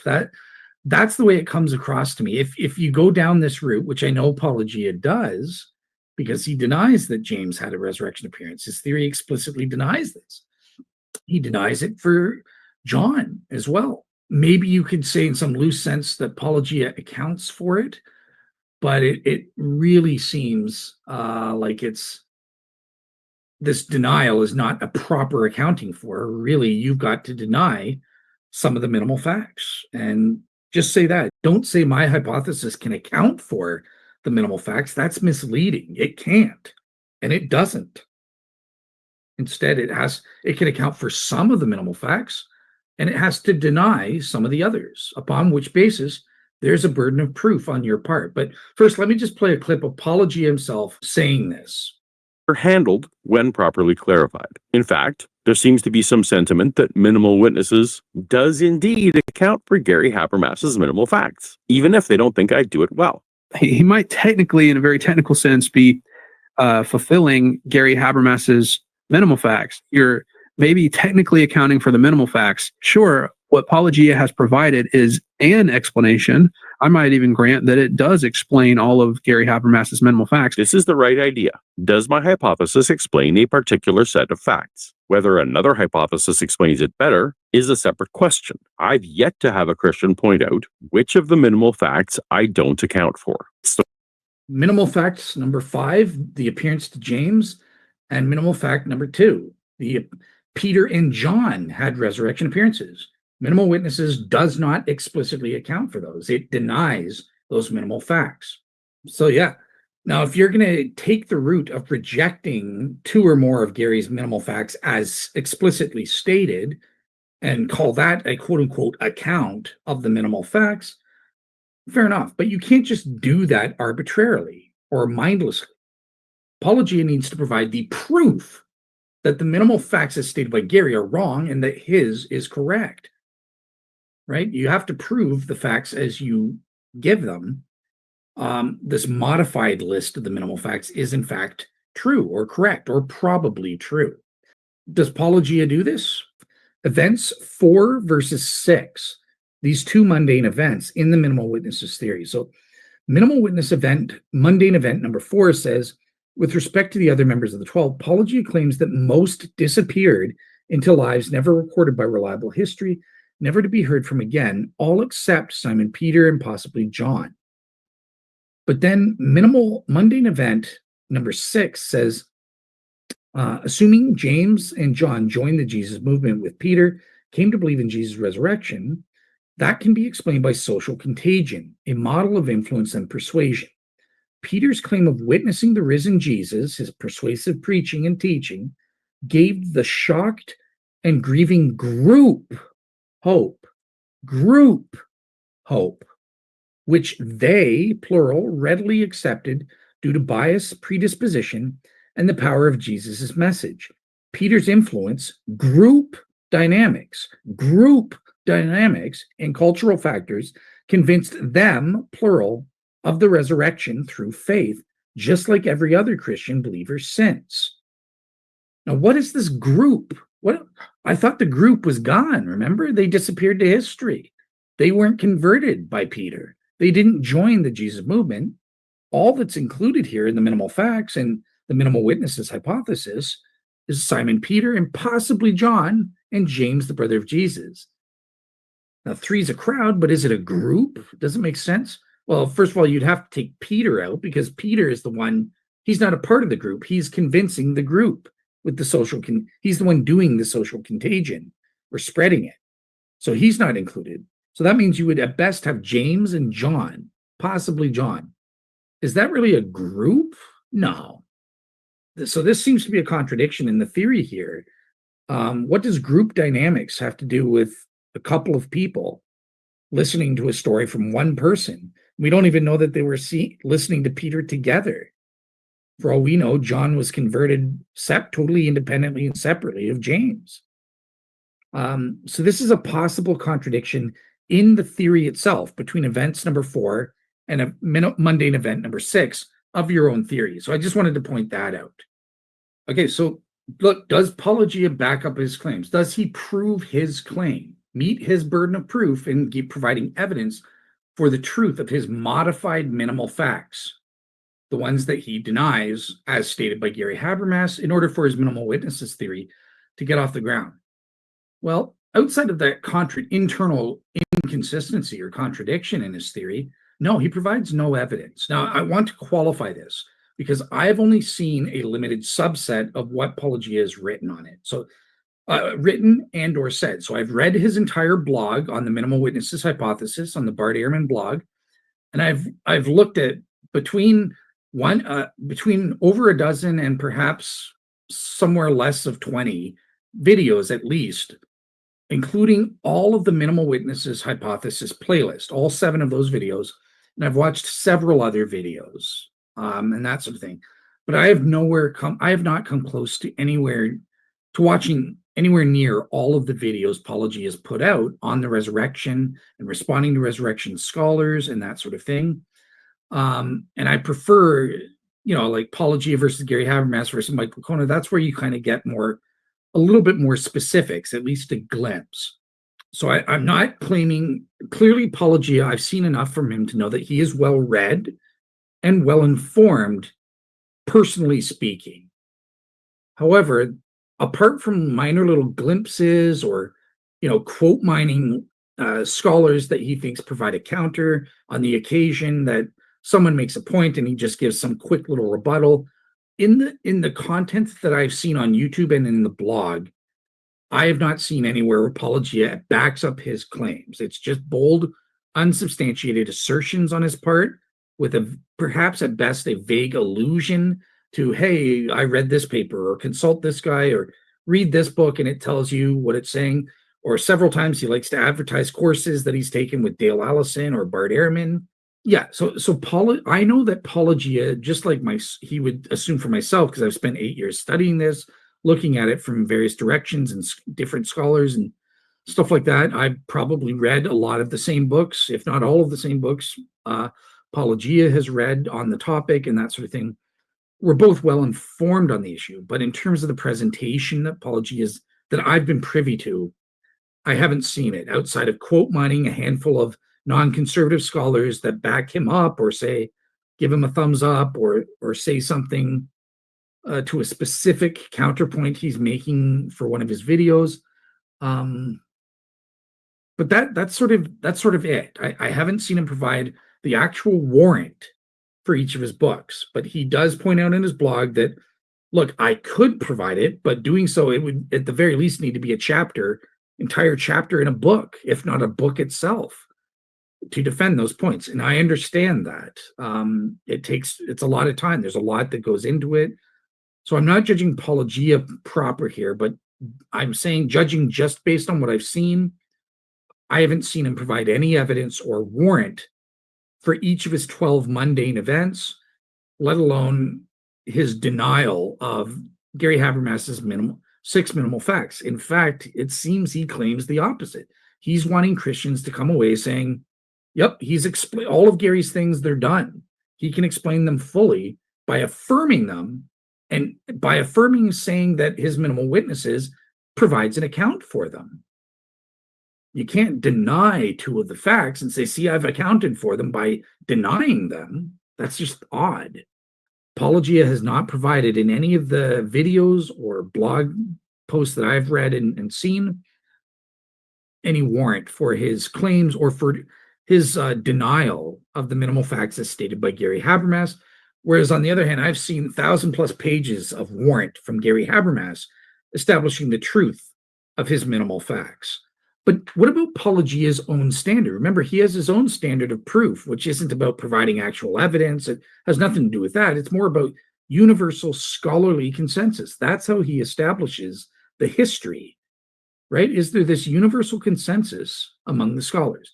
Let me play a clip, starting with Dr. Mike Licona. He's going to have a number of followers that we don't know what happened to them. That can be said about any major figure, but no, I think we know about what happened to some more than that. Yes, we know what happened to some, Simon Peter, and possibly John. I wish Mike could given his list here to see whom else he has confidence in, because I haven't seen good evidence for any.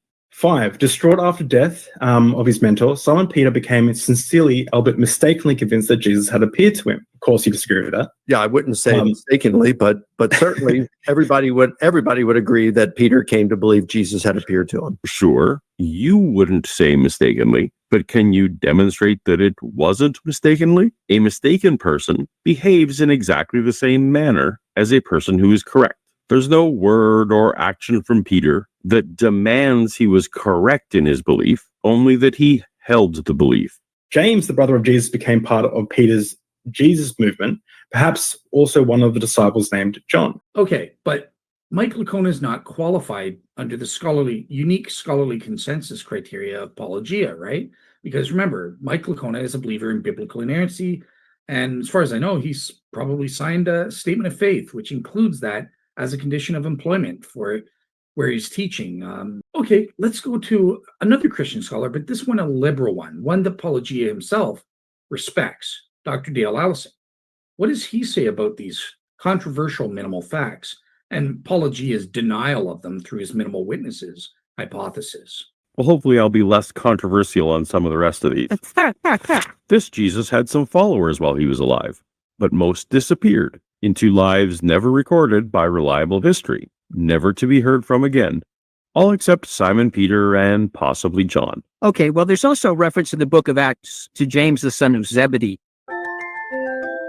So that might make 3, okay? But you are right, and I'm here with the skeptics on this. I'm not with the apologists. So you know that there are some apologists who would say that we know they were all sincere because they were all martyrs. While there are traditions about their martyrdom, the martyrdom of every single one of them, those are, for the most part, 90% late and legendary. And if you actually ask, what do we know about Bartholomew or Nathaniel, the truth is, you're right, they are simply lost to history. There's another thing here that people always overlook, and I don't know why they overlook it, but it's staring them at the face in Acts 1. So in Acts 1, Jesus says to the disciples, you will be my witnesses, all right? And the Greek word there for witness is also the word for martyr. And I am absolutely certain that people read this as Jesus's prophecy, that they would all be martyred. The Greek originally probably means just witnesses, but the whole ideology of martyrdom comes out of the word martyr. And so it doesn't surprise me at all that we have all these legends and traditions. So yes, I would say that we know some things about Peter. He probably did die a martyr. James, the son of Zebedee, at least according to Acts, died a martyr. John, the son of Zebedee, lots of debate about him. There are stories about him. Interestingly, well, let's not get into John, but you're right. As far as the rest of them goes, for all we know, we don't know what they did, right? They could have gone back to fishing, as far as we know. They could have gone back to fishing, or, maybe Bartholomew was a missionary for 10 years and then said, I'm tired, I want to retire.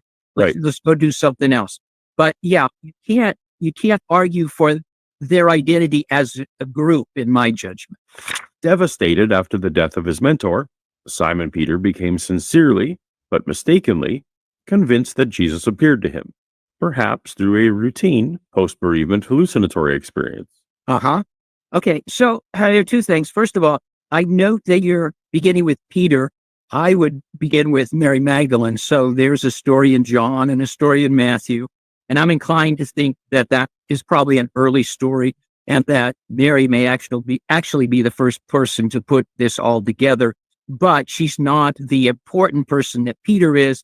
And so what it really takes is somebody like Peter in that world, that time and place, in that group, in a patriarchal society. It takes a man to say these things. So maybe that's it. So here's the problem with what you said. You could be right, and I have no way of showing that you're wrong. Okay? I have spent a lot of time studying bereavement visions. I've also had a bereavement vision myself. And so the problem is this. If you want to say that Peter had a bereavement vision, and you're talking to somebody like me, I am not persuaded that all bereavement visions are purely endogenous. So for me to say that it's a bereavement vision is still to leave the question open as to whether there was the vision or the hallucination was in response to any incoming data from outside of Peter. Okay? I think we're all hallucinating all the time anyway. I need to make that clear. Excellent. What the scientists tell us now, and all you have to do is think about it, because we don't have images going into our heads. We have light waves, and then they get translated into chemicals, and then there's some magic in the theater of our minds that turns this into pictures. So we're always living inside this theater within ourselves and projecting the images, but somehow they can be informed by outside reality. So that's that would be the question there. You are appealing, though, to a very common sentiment in society at large. So lots of people would simply dismiss what I shared with you. If I say I don't know ahead of time what all the causes were in a bereavement vision, a lot of people would say, well, I'm wrong about that. Okay? Okay, sure. And I hope I covered that with sincerely but mistakenly. By mistakenly, I meant non-veridical. Yeah. Well, yeah, I got where you're going. I'm simply saying that if you're asking me to follow along what you're doing here, at that point, I'm going to offer a qualification. I appreciate that.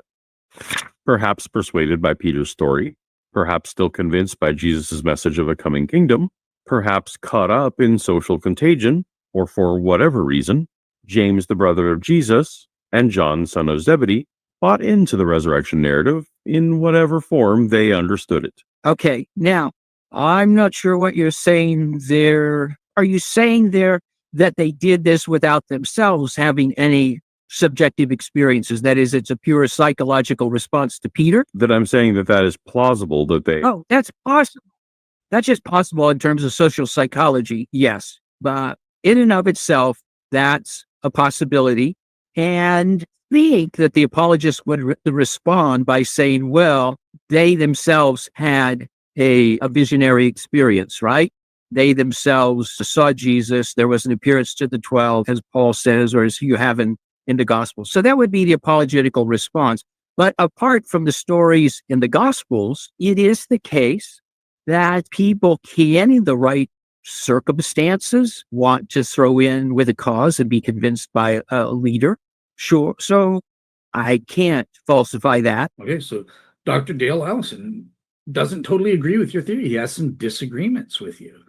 And under your criteria, the universal consensus, no one can disagree, at least of the qualified scholars. It looks like you failed with Dale Allison here.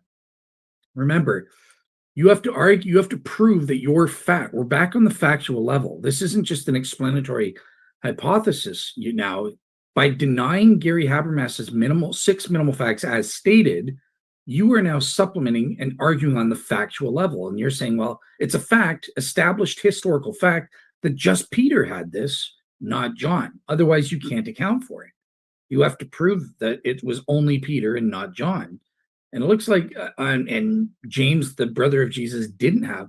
Now you're getting Dale Allison to agree, sure, on the factual level, it's possible this is true, it's plausible, but he's not saying, yeah, it probably is true. This is not established history that you're arguing for here in terms of your denial of the resurrection appearance to John and the resurrection appearance to James, the brother of Jesus. And because of that, you can't establish the minimal witness hypothesis accounts for all of the minimal facts via your modified list. You haven't established your modified list, therefore I'm resorting back to Gary's minimal facts, which he has proven on a balance of probabilities or beyond to be established historical facts. But again, these are two Christians. Let's see how your buddy Bart Ehrman, the non-religious agnostic biblical scholar, what does he say about your mundane events 4, 5, and 6 here? This Jesus had some followers while he was alive, but most disappeared into lives never recorded by reliable history, never to be heard from again, all except Simon Peter and possibly John. Yeah, it's a really interesting point. After Jesus' death, of course, in the Gospels, he's raised from the dead and he appears to his disciples, but then the story ends there. The book of Acts picks up the story. And in the book of Acts, Jesus spends time with his disciples after he's raised from the dead. It's one of the strangest verses in the New Testament. I don't know if I mentioned this one before to you, but Acts chapter 1, verse 3. Jesus has been raised, and he spends 40 days with his disciples proving that he's been raised from the dead. It's the strangest verse. I mean, how much proofs do you need? I mean, the guy's standing here talking to you. What do you need? And so, anyway, but the interesting thing about the book of Acts, even though the title that is traditionally given to it is the Acts of the Apostles, there are 12 apostles in the book of Acts, but most of them never do anything. There's no stories about them. In the first 12 chapters of the book of Acts, Peter is the main character. John figures somewhat. James gets martyred. but that's the only really story about him. The others just aren't mentioned. I mean, there's nothing about them. And there's nothing about them in the writings of Paul. Paul mentions Peter and John. The others he doesn't mention. And so they are lost to history. There are later legends about them that are very, very interesting. They're called the apocryphal Acts of the Apostles. This is where people get the idea, for example, that Thomas was the missionary to India, or that Peter got crucified upside down. These are legendary accounts that you find in these. We have 5 major ones, about 5 major apostles. These are legendary accounts. So yeah, they do kind of disappear. I don't know what they did. I don't know if they went back to their lives. I don't know if they died I don't know what happened to them, but we don't have any records of them. Devastated after the death of his mentor, Peter may have suffered post-bereavement hallucinatory experiences, or PBHE, a well-researched phenomenon documented in papers like these. With PBHE, a lonely, low-mood, fatigued, anxious, bereaved person without history of mental disorder will have an abnormal sensory experience. In about a third of the cases, the individuals will report seeing, hearing, and talking to someone deceased. I agree with that. I don't know if we know what the cause was, if it was because of a psychological phenomenon that happened through his grief, which is one of the explanations. I don't know if that's true. I think Peter did have some kind of visionary experience that he interpreted as Jesus appearing to him, and he thought Jesus was no longer dead. I'm pretty sure Peter had that experience. I think that it is impossible for us to psychoanalyze anybody 2,000 years ago. I mean, it's pretty hard to psychoanalyze somebody who's been sitting on your couch once a week for 3 years. I mean, it's very hard to know what's really going on in their heads. It is very common, though, for people to have visionary experiences. And the 2 most common visionary experiences where you are sure you've seen somebody alive after they died, the 2 most common instances of that are people who are departed loved ones, especially family members. 1 out of 8 of us will see a departed loved one appear to us and be convinced this person's still alive. It happens to 1 out of 8 Americans. The other one is beloved religious figures, not just Elvis, but the Blessed Virgin Mary shows up all the time. I mean, very, very extremely well documented. A lot of times, by the way, evangelical scholars will say, well, if Jesus appeared to groups like the 12, or Paul mentions 500 at once, that can't be a hallucination. And I always say, okay, so you're an evangelical Christian. Do you think that the Blessed Virgin Mary really shows up to groups of people? Well, no, of course not. Well, it's well attested that she shows up to groups. So what's the difference? I mean, we have eyewitness testimony by lawyers and doctors. And I mean, just a side note, a lot of Christian scholars like Mike Licona in his debate with Dr. Bart Ehrman and I myself and that sort of thing say, well, actually, yeah, the reason it's appearing to groups is because it is veridical. It's not a non-veridical appearance of something, but it's a demon masquerading as Mary. Bart Ehrman can't even consider that. Big groups, and so you either can have this experience or you can't. But you got to play even on this one. Of course, it's possible. I mean, it's possible. I mean, it's more probable than somebody was raised from the dead. How many people have been raised from the dead versus how many people have told lies? It's like just in terms of percentages, it's more probable. But I don't think it's the most probable explanation myself. At some point, Jesus' brother James joined the cause, along with one of the Johns. I think that Peter and John were at it all the time. James certainly joined the mission. In Galatians, when Paul talks about visiting Peter in Jerusalem, he says that they were the only ones of the apostles that he visited. And that suggests that there were others. And he mentions John as well. Later he mentions John. So he knows about Peter, James, and John. Different James, of course, from the one in the gospel. It's the brother of Jesus. But he does say that there were others that he did not visit on that first visit. So there would have been other people considered as apostles at that time, and it seems likely they would have been Jesus' disciples. Very interesting. It looks like Bart Ehrman is granting that there was more apostles or disciples who had resurrection appearances themselves, that were involved in the Christian church, who didn't just disappear into history. They joined the Christian church, at least during the early period. And funny, Bart Ehrman appeals to Acts. Where was the little jingle for the Bible tells him so? Let's move on to claim number 2 now. This is the claim about the 4 additional established historical facts outside of the 6 minimal facts of Gary Habermas. How does the minimal witnesses hypothesis do in terms of accounting for these? All right, so remember, what are these four additional facts? Well, according to Paulogia, it's that proto-Christianity emerged in the first century. Letters attributed to Paul circulated among early congregations.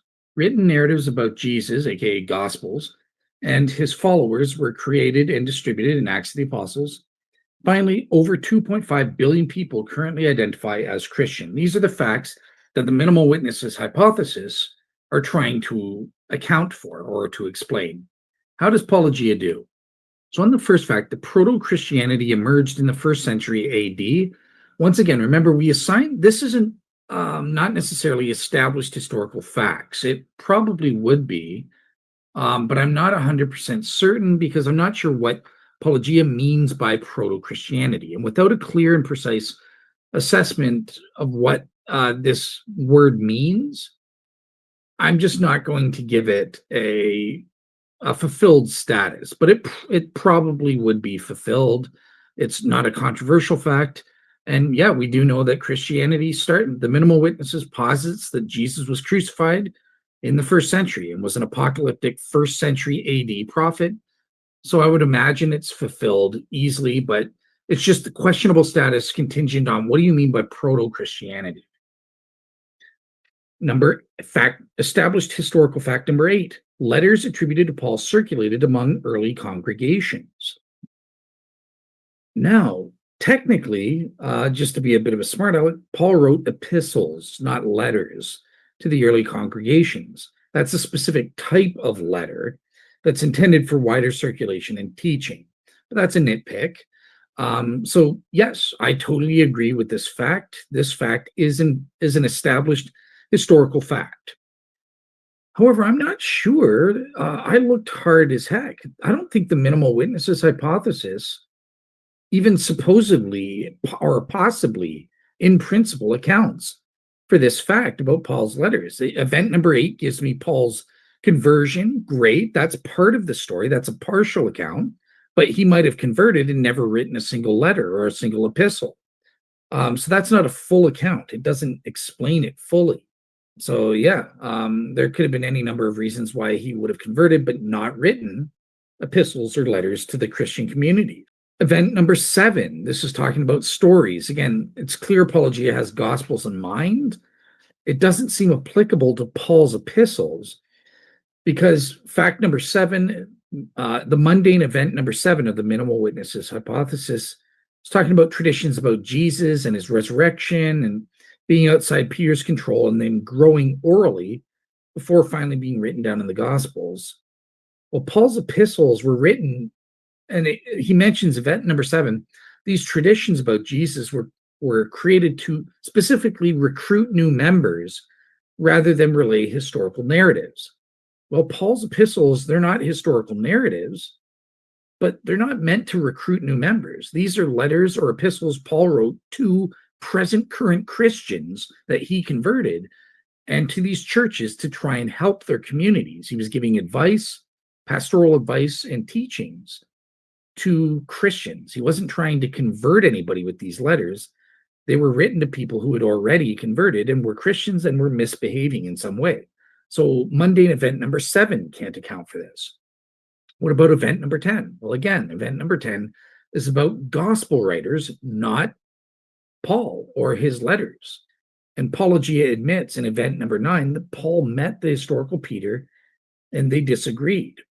Finally, event number 11 could apply to Paul's epistles to his Christian communities, as some of them were engaged in some disruptive behaviors, for example, right? Sleeping with your mummy-in-law. Yuck. What were these ancient Corinthian Christians thinking?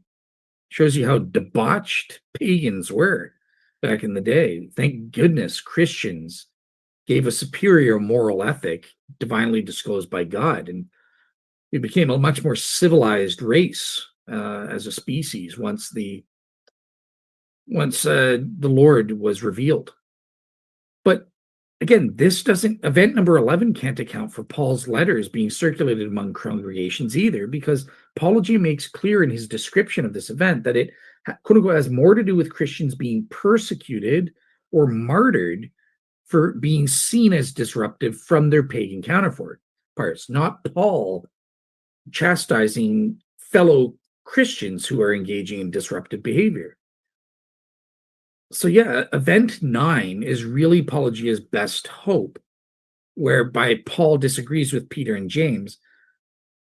But again, it's not relevant to what's going on here. It just doesn't seem to be applicable to Paul's writing his epistles. Okay, he disagreed with Peter and John, so what? That doesn't necessarily entail that he would have to write letters, and those letters would circulate among the early congregations he founded. You know, there's nothing that entails the truth or accounts for in Paulogia's minimal witnesses list of mundane events that accounts fully for the historically established fact of number 8. So that's a failure right there. Okay, what about historical established fact number 9? Written narratives about Jesus and his followers were created and distributed. Absolutely fulfilled.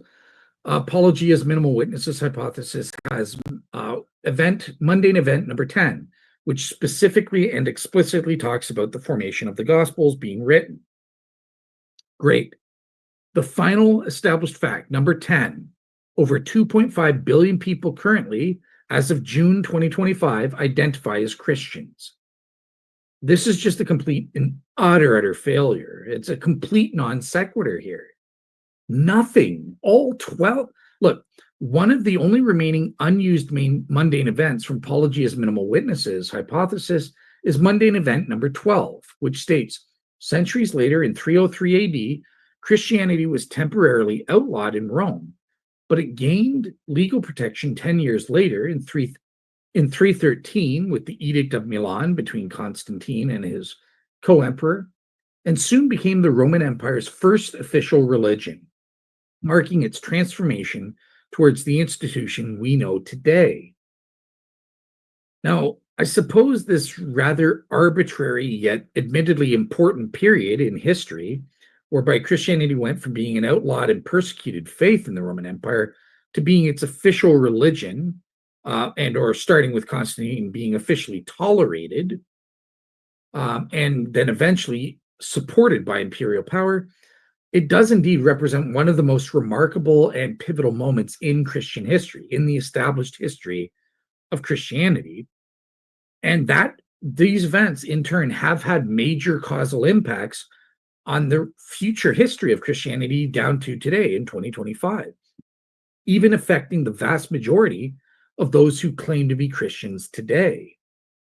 But the way I see it, there are 3 problems with this, and why this mundane event number 12, even with all of the other events, 12 mundane events combined, cannot account for there being over 2.5 billion people today identifying as Christian. They're insufficient to entail or account for this fact.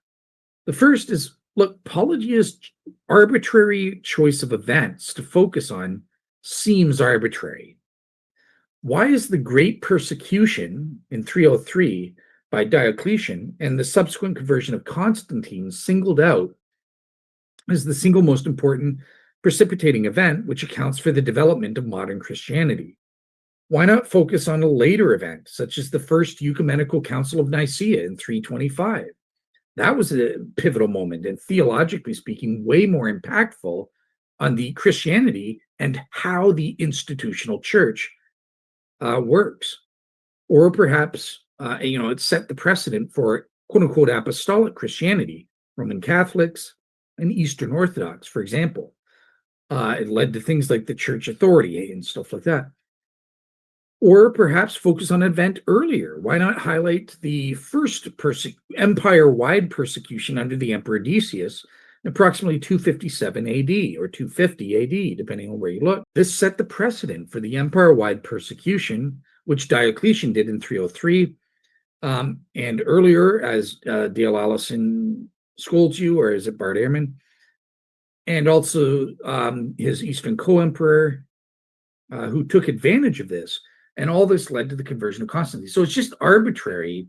Various events could be said to be equally important, but fair enough. Oh, okay, who cares? If it's arbitrary, these are the events you see as important. Well, let me raise Dale Allison's doubts. No, I'm an historian, and I think people in the 4th century are really different than people in the 21st century. But if you want to make a big deal of the fact that Christianity and the state at some point become wedded, then yeah, that makes a lot of differences.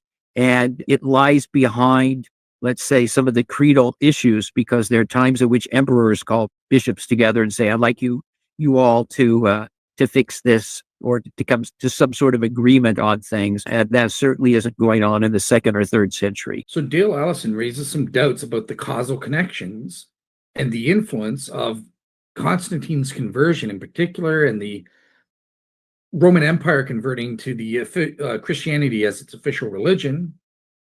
What impact does that have on us today?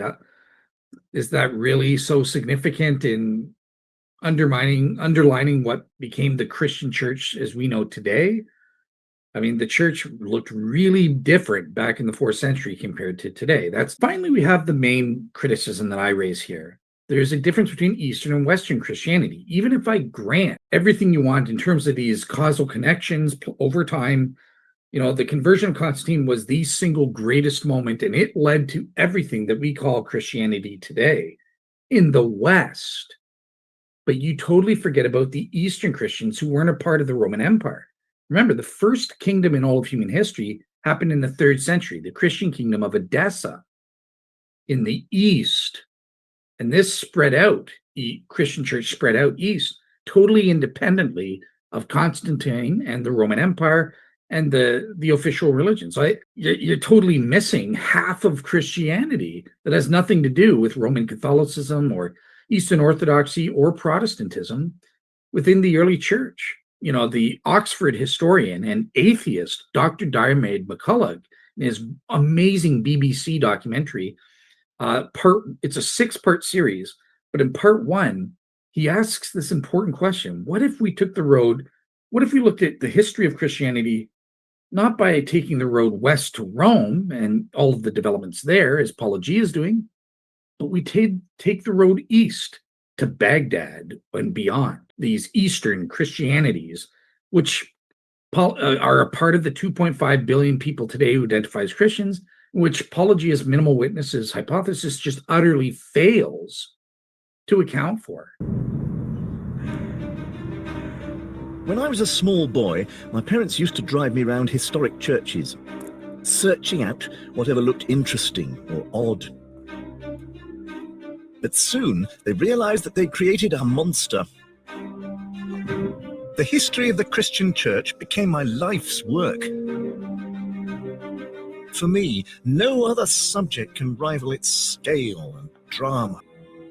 You see, at heart, Christianity is a personality cult.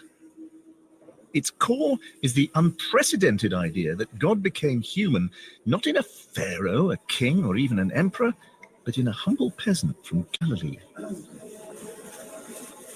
And the conviction that you can meet Jesus, the Son of God, and transform your life is a compelling message. It's what drove Christianity's relentless expansion. But the church built around the tomb of Jesus is also the starting point for a forgotten story. A story that may overturn your preconceptions about early Christianity. Orthodoxy and Catholicism dominated Christianity in Europe, in the West, for its first 1500 years. But as you walk around the edges of the church, you can't fail to notice other curious little chapels. They're not Western or European. They're Middle Eastern or African. And they tell a very different story about the origins of Christianity. Because the origins of the Christian faith are not in the West, but here, in these ancient churches of the East. For centuries, Christianity flourished in the East, and indeed at one point it was poised to triumph in Asia, maybe even in China. The headquarters of Christianity might well have been Baghdad rather than Rome, and if that had happened, Western Christianity would have been very different. I will trace that huge voyage from Jerusalem to Syria, through Central Asia, to the far reaches of the Asian continent. In my journey, I'll discover how the Christian faith survived worlds away from Jerusalem. Okay, so as you can see, there's a whole bunch of Christians and traditions stemming from the non-Roman Christians who went eastward.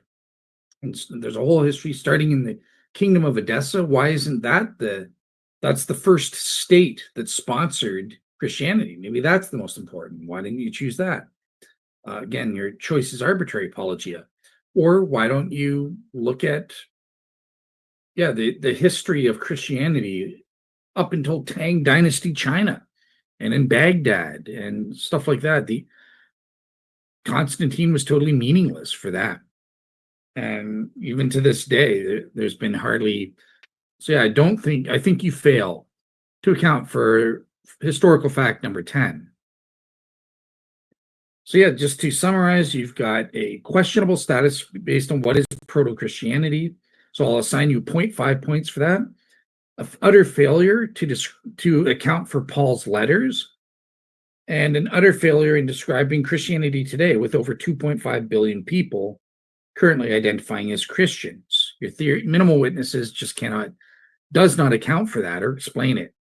Okay, so here's just a quick update from when I originally recorded here. So just looking at all the facts, the minimal facts and the established historical facts of Paulogia, so 10 total facts, versus Paulogia's minimal witnesses hypothesis and his 12 mundane events, and whether they provide a possible naturalistic account for them or not. Here's my finalized assessment. So Jesus died by crucifixion, yes, fulfilled, obviously. The disciples afterwards reported resurrection appearance experiences that they thought were actually appearances of the risen Jesus. Utter failure. He can only account for Peter. Number 3, these resurrection appearance experiences, plural, meaning Peter and John, accounted for their lives becoming thoroughly transformed. Once again, failure, because it can't account for John's. It's only accounting for Peter's. And instead, it has to deny minimal facts number 2 and 3 to say only Peter had a resurrection appearance experience, whereas the minimal facts of Gary Habermas, as explicitly stated, talk about Peter and John minimally.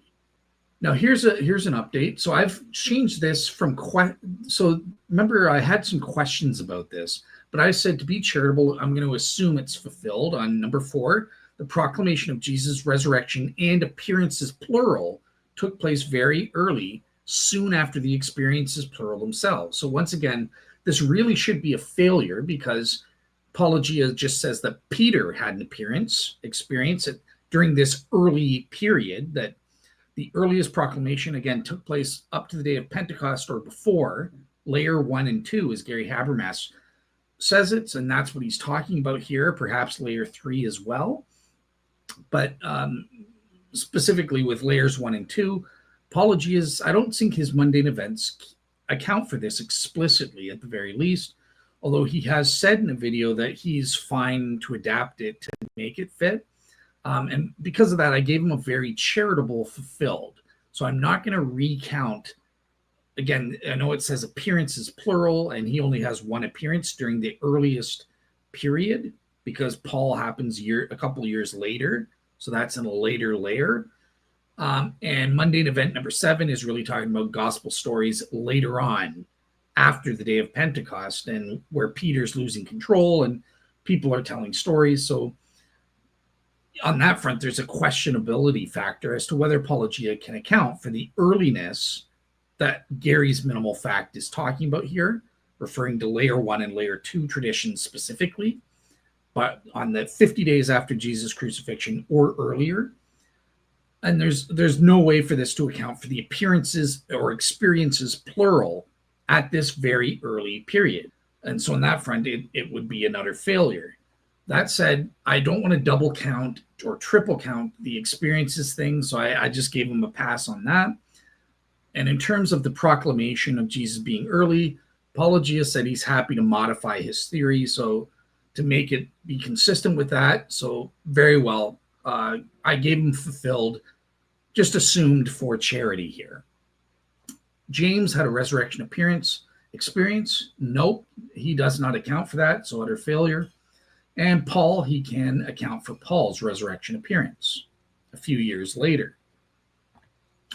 On the four established historical facts that go beyond Gary's minimal facts, proto-Christianity emerged. So originally when I did my assessment, I gave this questionable status. I'm going to give this fulfilled. I'm just going to assume that he has the proper definition. And yeah, I think that Paulogia would agree with most scholars that Christianity proper did start in the first century, and therefore proto-Christianity emerged in the first century. Or at the very least, if Paulogia means by proto-Christianity, he's referring to the death by crucifixion of Jesus. That was first century. The formation of the Gospels, that was first century. All of these mundane events, numbers 1 through 11, I think those represent proto-Christianity. On that front, it emerged or originated in the first century AD. So I'm going to give Paulogia fulfilled here, not questionable, as I said earlier. Number 8, letters attributed to Paul circulated among early congregations. And just to clarify, this fact doesn't necessarily, when I did my assessment, it was saying that Paul specifically wrote these letters. And my criticisms on this front, that's not what the established historical fact is, according to Paulogia here. Number 8, he's saying that there were letters, but they weren't written necessarily by Paul. Maybe they were written by Paul, and maybe they weren't. Maybe some were written by Paul, and maybe some were not, kind of thing. Is just saying these were letters that were written and spread to the congregations, and they were claimed to be written by Paul. So that's the historical fact that Paulogia has here, but nothing changes in terms of my assessment. Nothing about the 12 mundane events, as explicitly stated by Paulogia's minimal witnesses hypothesis, explain why letters would have been written and attributed to Paul, whether written by him or not. So it's still an absolute failure here. Number 9, written narratives, meaning the Gospels and Acts of the Apostles, were written about Jesus and his followers, and they were created and distributed. Yep, okay, mundane event fulfilled. Over 2.5 billion people currently identify as Christian. Nothing. All 12 of his mundane events cannot explain why there are 2.5 billion people currently. All of them could be true, and perhaps there could have been 1.5 or 3 billion or 9 billion today, or something like that. Nothing entails the 2.5 billion, and he does not cover all of Christian history just by appealing to the conversion of Constantine after the Great Persecution. That alone is not enough to entail all of Christian history. My recommendation is to drop this fact, as it's just stupid. Why would you want to account for this? Anyways, who cares? The minimal witnesses hypothesis should have a restricted scope, and instead focus in on just proving the origins of Christianity. Who cares? The historical origins of Christianity is enough. And then on that front, your theory would do better, that rather than trying to explain or account for all of Christian history, which just would be impossible to do without citing every single fact related to Christianity that ever happened.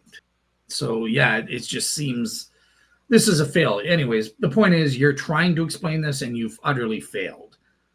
My suggestion is just drop this. You don't have to explain why there are 2.5 billion people who identify as Christians. Just stick to trying to explain the origins of Christianity, not the entire history of Christianity.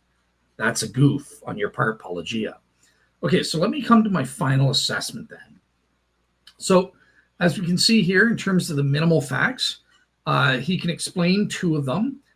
I highlighted this in yellow just to say that there is a questionable status, but I assumed for charitableness that he could explain minimal fact number 4.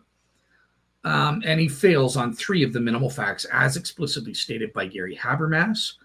And yes, I know he denies these facts, which takes us down to a factual level where Paulogia has a burden of proof to prove that his modified facts are in fact established historical facts. And he has failed to do that on the basis of evidence and or even on the basis of his standard of proof requiring a universal agreement, because all scholars, including Bart Ehrman, don't necessarily agree with his facts. So it doesn't even meet this universal, uncontested in scholarship type standard either. So because of that failure to establish the modified facts, we revert to Gary Habermas's minimal facts. And again, as explicitly stated, Paulogia cannot account for them. So it accounts for a total of 3 out of the 6 minimal facts. Next, on the 4 additional established historical facts, he can explain 2 of them. Again, remember in the original assessment, I said this was questionable. Depending on what Paulogia means by proto-Christianity, I'm just going to assume he gets it fulfilled. So I changed this and updated this to green. He can account for this, because I guarantee you Paulogia believes proto-Christianity emerged in the 1st century AD. I guarantee you he would say that. So I'm going to just check mark on that. But he fails to explain why letters attributed to Paul circulated among early congregations. Nothing in his in the 12 mundane events of his minimal witnesses hypothesis accounts for, not even possibly accounts for, why letters attributed to Paul circulated. Number 10. So he needs to modify his theory to properly account for that fact specifically. Number 10, over 2.5 billion, as I said, it's just a non sequitur. Nothing in his events, even all 12 combined, cannot account, not even possibly, for why there are 2.5 billion people currently. It's just an insufficient data set to establish that fact, that there are 2.5 billion people today who currently identify as Christian. For that, there's a whole host of history behind it and things that have nothing to do with the conversion of Constantine, as to what explains all 2.5 billion Christians today. Okay, so final grade for Paulogia. So remember, Paulogia's basis, he just wants to provide a possible naturalistic account for the 10 established facts, which include the 6 minimal facts as per Gary Habermas. Okay, so remember, Paulogia's desired basis for judgment on his minimal witnesses hypothesis is not whether or not he has the best explanation or account for the given facts, established facts of Christianity, nor that his explanation is the most likely, nor does he even care if it's factually likely, if it can be proven to be more probably true than not. None of that matters to him, and because of that, I'm going to forego my planned abductive assessment based on the best explanation inference criteria. Instead, I'm going to focus in on only one, the explanatory scope criteria. Does he provide a possible account? Does he actually explain all 10 of the established facts as Paulogia understands them? And on this front, as we saw, nope, it's an utter failure. It lacks explanatory scope, because based on this simple quantitative assessment, as we saw, he only counts for 3 out of the 6 minimal facts as explicitly stated by Dr. Gary Habermas, and provides no warrant for modifying those minimal facts as explicitly stated by Dr. Gary Habermas. And he can only explain 2 out of the 4 established facts that he mentions beyond Gary's minimal facts. That means he accounts for a total, provides a possible naturalistic account for only 5 out of 10 facts, only 50% of the facts. And in where I teach at Ryerson with my first year university students, between 50 to 52% equals a D minus. As you can see at Ryerson University, 50 to 52% equals a D minus as the letter grade. So yeah, that's my grade for you on the explanatory scope and your goal of your minimal witnesses hypothesis, providing a possible natural account for all of the established historical facts of Christianity. D minus. Sorry, better luck next time, Paulogia. My advice to you is either modify your theory to better fit the actual established facts that you are trying to explain, or else prove that your modified list of facts are actually probably true on the basis of the evidence or given the facts that we have. Until then, your theory barely passes. It sucks. All right. So that's it for my assessment of Paulogia's minimal witnesses hypothesis proper.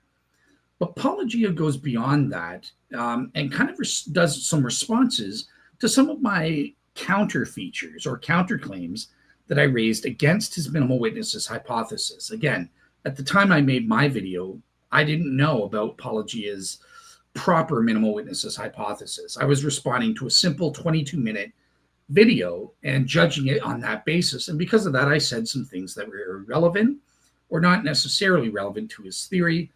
And Paulogia had a response to that.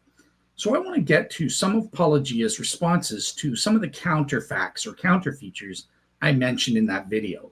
But before I get to that, there was something he mentioned in response to me in my Ultimate Panel Resurrection show with Dr. Gary Habermas and Sean McDowell, Mike Lacona, Ben Shaw, and Tony Costa. And this is the issue of evidentialism. So this is the first thing I want. Responding to Paulogia's counterpoints, the evidentialism and the sufficiency threshold. So Paulogia basically mockingly balked at the notion that I converted to Christianity on the basis of 53.14% in favor of its truth. Now, in the first place, Paulogia totally misunderstands what I was saying there. He claimed, oh, well, so I had 72% based on the shroud, 66% based on Gary's minimal facts, and then that equaled 53.14 that the resurrection happened. Well, that doesn't make any mathematical sense, right? Because cumulatively, for the resurrection, if you have the Shroud of Turin, which proves Jesus rose 72%, probable that Jesus rose from the dead, given the evidence from the shroud, and I have 66% probable that Jesus rose from the dead, given the historical evidence from Gary Habermas's minimal facts, or just the historical evidence in general, whatever my basis was. If you plug that into Bayes' theorem, that will have a cumulative effect. It's going to be higher, not lower, right? And in fact, when you plug it into Bayes' theorem, you get 83% that Jesus rose from the dead. Again, now that's not what I was talking about with the 53.14. The hypothesis I was looking at was that Christianity is true, given these two evidence, given all of the evidence combined, both the positive but also the negative evidences. And it's those negative evidences that are key as to why, how could it go down, right? Wouldn't I be at 83? And if I had more positive evidences like the vindication argument and the properly basic belief through the self-authenticating inner witness of the Holy Spirit, plus now today, I think I can make a circumstantial messianic prophecies argument. Well, surely I should be up in the 90 percentile range, right? Absolutely.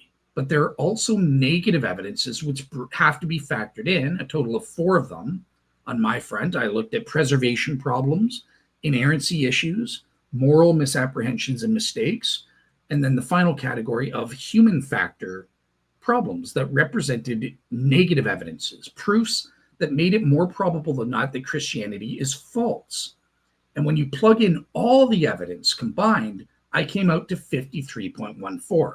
And obviously that includes the prior probability factor, evidential factors as well, being factored in altogether, stuff like that. So it includes all the evidence, background evidence, positive and negative evidences combined. And I got 53.14 that Christianity is true. But Paulogia mocks at this and says, so just on the preponderance of evidence and you convert it on that? Don't you know that courts go for proof beyond all reasonable doubt? That's the standard of truth, according to Paulogia. And he says that because I go for 53.14, that's such a low standard or sufficiency threshold for belief that I'm just comparable to quote unquote low bar Bill, by which he means Dr. William Lane Craig, who once said that even if there's a one chance in a million that Christianity is true, I'm going to believe it because it's such a great religion. But anyways, let me just play that clip of Paulogia saying that first. Dale, if you put the shroud at 72.5 or whatever you said, what do you put the historical argument alone for the resurrection? Not your faith. Where do you put the argument for the historical argument for the resurrection? What number? It was actually lower than the shroud. It was around in the 66%. How much? It was around the 66% range. Just so I'm clear, you're 72% sure that the Shroud of Turin is real, but only 66% sure of the historical argument for the resurrection. It was actually. I remember you telling me over and over, Gary, I only have to get past 50 because 50 is the break-even point. So if it's 52 when I'm done, I'm going to believe in the resurrection because it beats the alternative. Wow. So Gary Habermas managed to get you to 52% sure of the resurrection. So you went all in and threw him a tribute party to thank him. In U.S. courts, they have a beyond reasonable doubt standard for criminal cases. The resurrection can't meet that.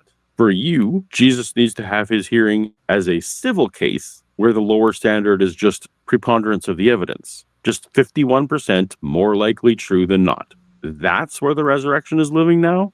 I thought Gary declared resurrection the victorious worldview, and the Christians don't even need to bother defending it anymore from silly people like me. Okay, well, I converted overall the positive and all the negative evidences combined. I got at 53.14% that Christianity is true. So I converted on the 53%. Wow. The greatest resurrection scholar alive today personally took you under his wing. And after all the hours and the mentoring, you got to 53.14% chance the resurrection happened? I just remember we went back there and you were going, I'm just aiming for 51. Looks like Low Bar Bill might have some company. And I'm not kidding. I thought, if there is just one chance in a million that this is true, it's worth believing. And so my attitude toward this is just the opposite of Kyle's. Far from raising the bar or the epistemic standard that Christianity must meet to be believed, I lower it. Okay, so that's apologies. Again, he misunderstands. I'm not talking about the resurrection because that's 83% given those two inputs when you plug them into Bayes' theorem. I was talking about 53.14% that Christianity is true given the evidence for Jesus' resurrection from the shroud or from the historical evidence for the Jesus' resurrection and stuff like that. But anyways, is it true? Have I got the wrong standard? Is 53.14% more probable than not? Proven true on the balance of probabilities, on the preponderance of evidence, the civil court law standard. Is that too low for me to rationally believe that Christianity is true? Should I be holding out for 60%, 80%? What's Paulogia's standard? He mentions proof beyond all reasonable doubt, the criminal court standard, which I arbitrarily define as more than 95%. So there's a 95.01% or higher probability of Christianity being true. Only then am I allowed to believe.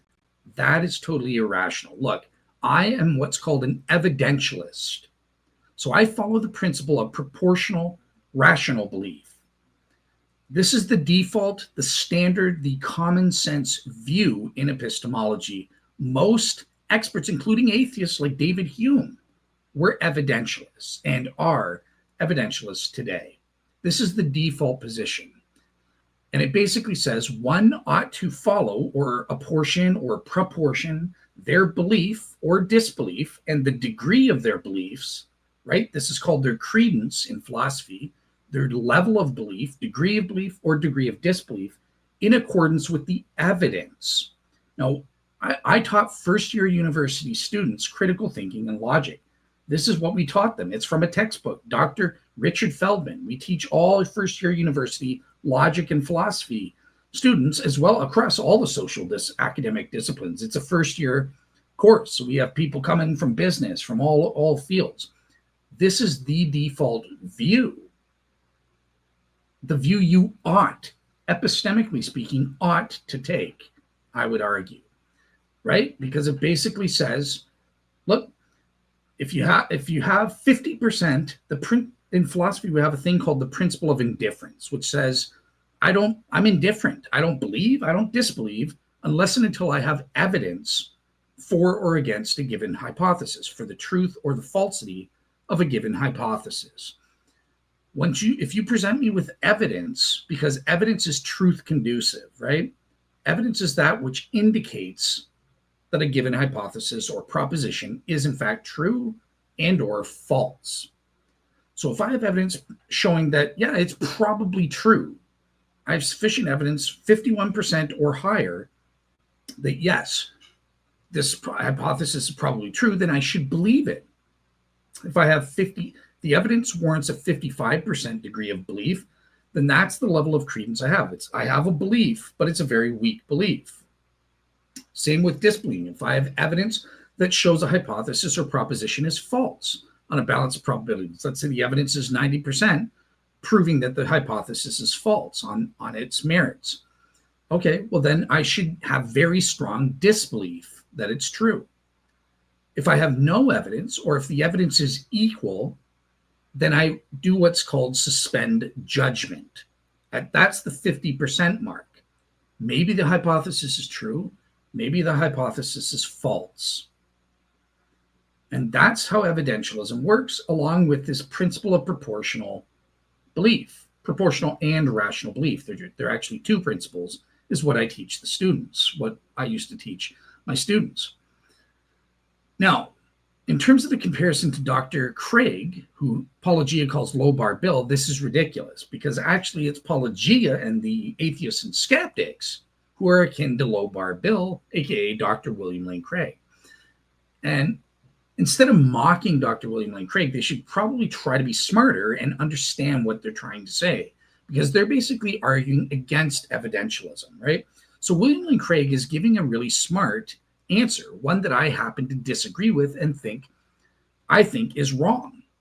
But he's arguing for what's called pragmatic encroachment theory, or another similar view is moral encroachment theory. I actually, in my Master's of Philosophy, took a grad seminar with the world's expert, Dr. Liz Jackson, on these specific positions within epistemology as well as others. And I got to meet, through Dr. Liz Jackson, she brought on the actual experts in all of these epistemic theories to teach our class every week.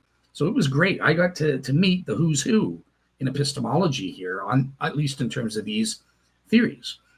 And basically, pragmatic encroachment theory is the thing that Dr. Craig's adopting, right? He's saying, well, look, the pragmatic stakes are so important with respect to belief or disbelief in Christianity that we should lower what philosophers call the evidential sufficiency threshold. So even if there's a 1% chance, a 1 divided by a million chance that it's true, that is sufficient for believing in Christianity, because the pragmatic stakes are so high. Eternal heavenly life is so good, it would be foolish to believe without it. Now, I disagree with this reasoning. This is the reasoning that undergirds Pascal's wager, for example. But Paulogia and the skeptics are doing the exact same thing, except they're being high bar Paulogias. They're saying, well, no, the pragmatic stakes or moral stakes are so important when it comes to belief versus disbelief in Christianity that we should raise the evidential sufficiency threshold for belief. And unless it's proven 95% or more, or whatever arbitrary limit Paulogia thinks proven beyond reasonable doubt equals, only then will you believe. And that's just ridiculous, because the pragmatic stakes or moral stakes are totally irrelevant. They have nothing to do with whether or not a hypothesis is true or not. These factors are not truth conducive in the same way evidence is. And that's why I argue evidentialism is the proper way. And evidentialism says 51% you believe, or higher you believe, and you apportion your degree of credence accordingly. 49% or lower, you disbelieve, and you apportion your discredence accordingly. And as you can see, here's a great thing on raising and lowering the epistemic bar. That's another way of saying the evidential sufficiency threshold. And Dr. Craig talking about pragmatic encroachment theory, or pragmatic justifications for non-truth directed reasons for belief. And he refers to my old professor, Dr. Liz Jackson, as helping him out on this front. So he's clearly taking this stance. And that's exactly what Paulogia is doing. You're no different than William Lane Craig. You're just moving the evidential sufficiency threshold up instead of down, but it's still arbitrary on your part. You have no evidential proper warrant for raising the bar above the 50 percentile mark, which is the standard default evidentialist view. No, if something is proven true on the preponderance of evidence, we believe it. If something is proven false on the preponderance of evidence, we disbelieve it. That is what the rational, reasonable human being ought to do, epistemically speaking. Paulogia is wrong. And if you want, on my blog on evidentialism here, I'll include that in my slides for this show. Go to the YouTube video description, click on the blog, and you'll see a link to this blog with various sources from Brian Kim on pragmatic encroachment and epistemology, moral pragmatic encroachment again, and moral encroachment theory. I have somewhere down there, as well as my own view from people like Dr. Kevin McCain on evidentialism, or Richard Feldman here. So, yep, you can get all those blogs if you want to read further. But otherwise, I just want to, why should we adopt evidentialism? Why ought we as epistemic agents, as rational agents, adopt evidentialism rather than pragmatic encroachment theory like what Paulogia is advocating for? Well, let me play my old prof, Dr. Liz Jackson, on giving some of those reasons. Well, there's at least two reasons. Reason one is we want true beliefs. And following our evidence is a good way of getting at the truth. It might not be a perfect way, because sometimes evidence can be misleading, but normally when we follow evidence, that leads us to truth. Reason number two is that evidentialism can explain cases of good belief and cases of bad belief. So here are some cases of good beliefs. I believe that there is a table in front of me because I see it. So the reason that it's good or rational for me to believe there's a table here is because I have this perceptual evidence, and this perceptual evidence justifies me making this belief a good one. I believe my partner ate eggs for breakfast this morning because he told me he did. And this would be an example of testimonial evidence. I have good testimonial evidence that my partner ate eggs for breakfast, and so I can believe it, and that's a good belief. Here's some bad beliefs. So I believe that my ship is safe just because I don't want to pay for the repairs. Let's say my ship, they're about to go take it out on a voyage. I don't feel like paying for any repairs, so I just kind of convince myself that it's safe. This is an example of wishful thinking, and it's a bad belief because I don't actually have evidence my ship is safe. I'm just kind of believing it because I want it to be true. Okay, so as you can see from Dr. Liz Jackson, who Dr. William Lane Craig appeals to, my old prof at Ryerson University when I took my Master's of Philosophy course and took a grad seminar in this subject specifically. Basically, yeah, moral or pragmatic stakes are meaningless, and evidentialism means that the evidential sufficiency threshold is on the preponderance of evidence, just where I put it. If it's more probable than not on the evidence, you believe it's true. It's probably true, and apportion your belief accordingly, your degree of credence, according to the strength or weakness of that evidence. Now, it's possible with a lot of skeptics, and with Paulogia perhaps, they're confused with old atheistic skeptical slogans like extraordinary claims requires extraordinary evidence, the most foolish, ignorant thing a skeptic or an atheist could ever say. In my opinion, it's really dumb. But I'm not here to attack that in and of itself. But I'm just saying, in terms of this debate on the evidential sufficiency threshold, are they saying, well, I need to raise that bar before I believe in Christianity or believe in a miracle like the resurrection because extraordinary claims require extraordinary evidence, and Christianity or the resurrection qualify as extraordinary claims? Now, if that's what they're saying, this is a conflation of two separate questions, okay? As foolish as the extraordinary claims require extraordinary evidence claim is, and I can easily debunk and destroy that. It's been debunked by logicians for centuries now. Only if you're a biased atheist could you ever believe something like this. But let's pretend for the sake of argument that this slogan's correct, right? So that basically what they're trying to say is that, well, miracles have a very low prior probability on the background evidence, so that no matter how much evidence it requires such a high burden of proof in terms of the direct evidence for the miracle, the a posterior evidence or probabilities for the truth of that miracle, that the prior probabilities always overwhelm it and make the miracle unlikely. These extraordinary miraculous claims, or the claim that Christianity is true, could never be proven because the prior probability is just so low that any other hypothesis is going to, alternative hypothesis that negates that one will be true by definition, more probable by definition almost. Let's just pretend that's true.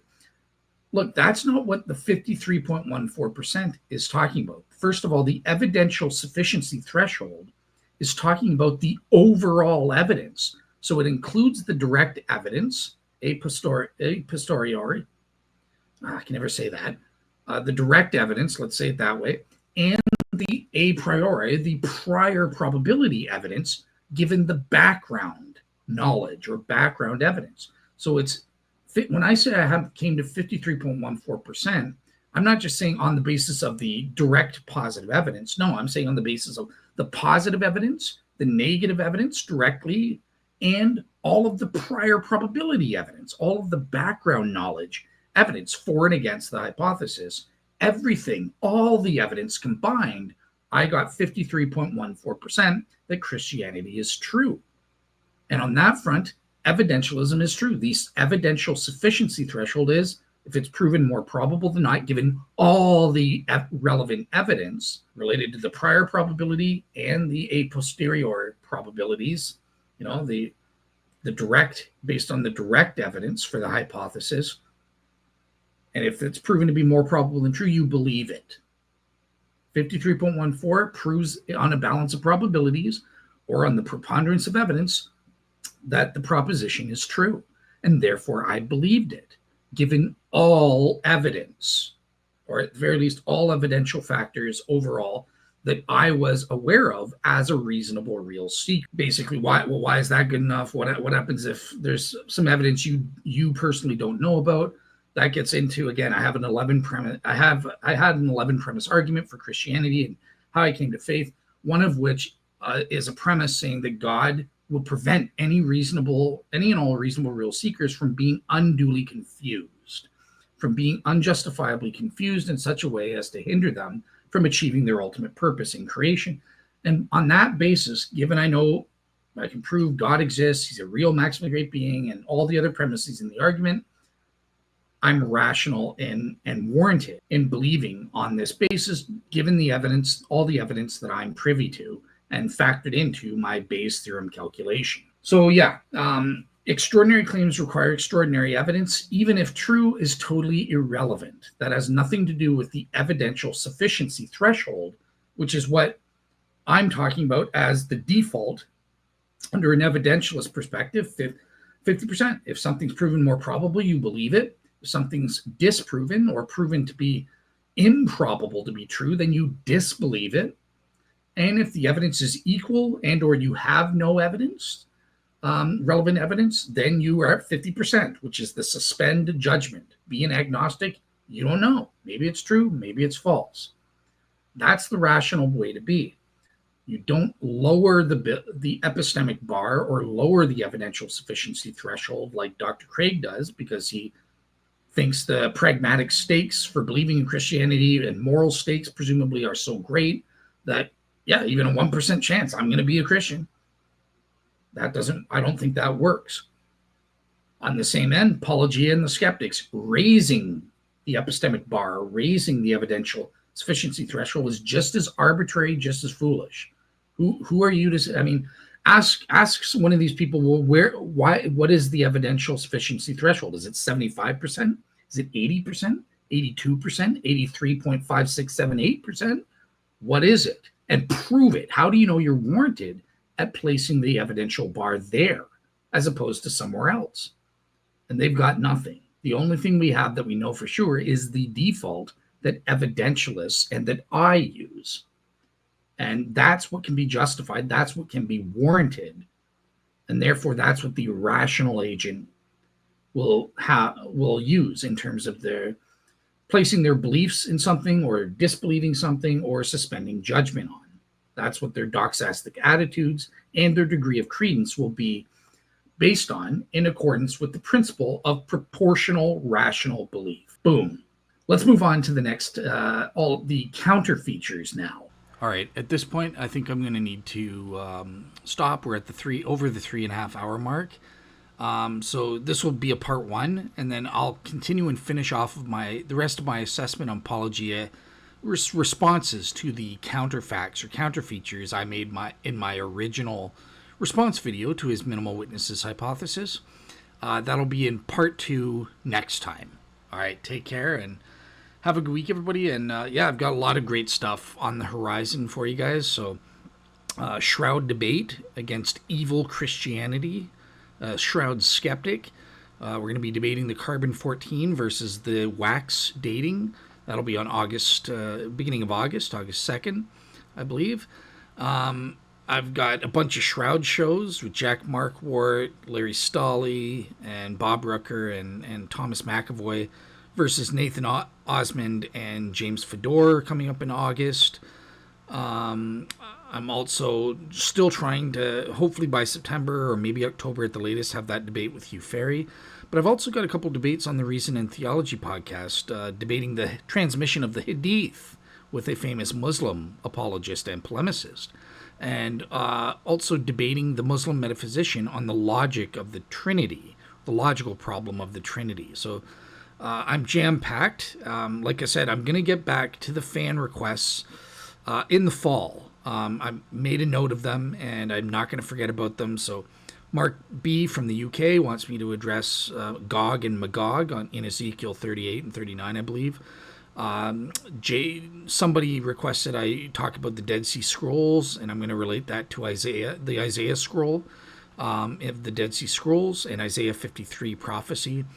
I'm also going to cover G-Hawk, asked me to cover The Godless Engineer. He did a video on the Shroud of Turin, so I'll cover something like that.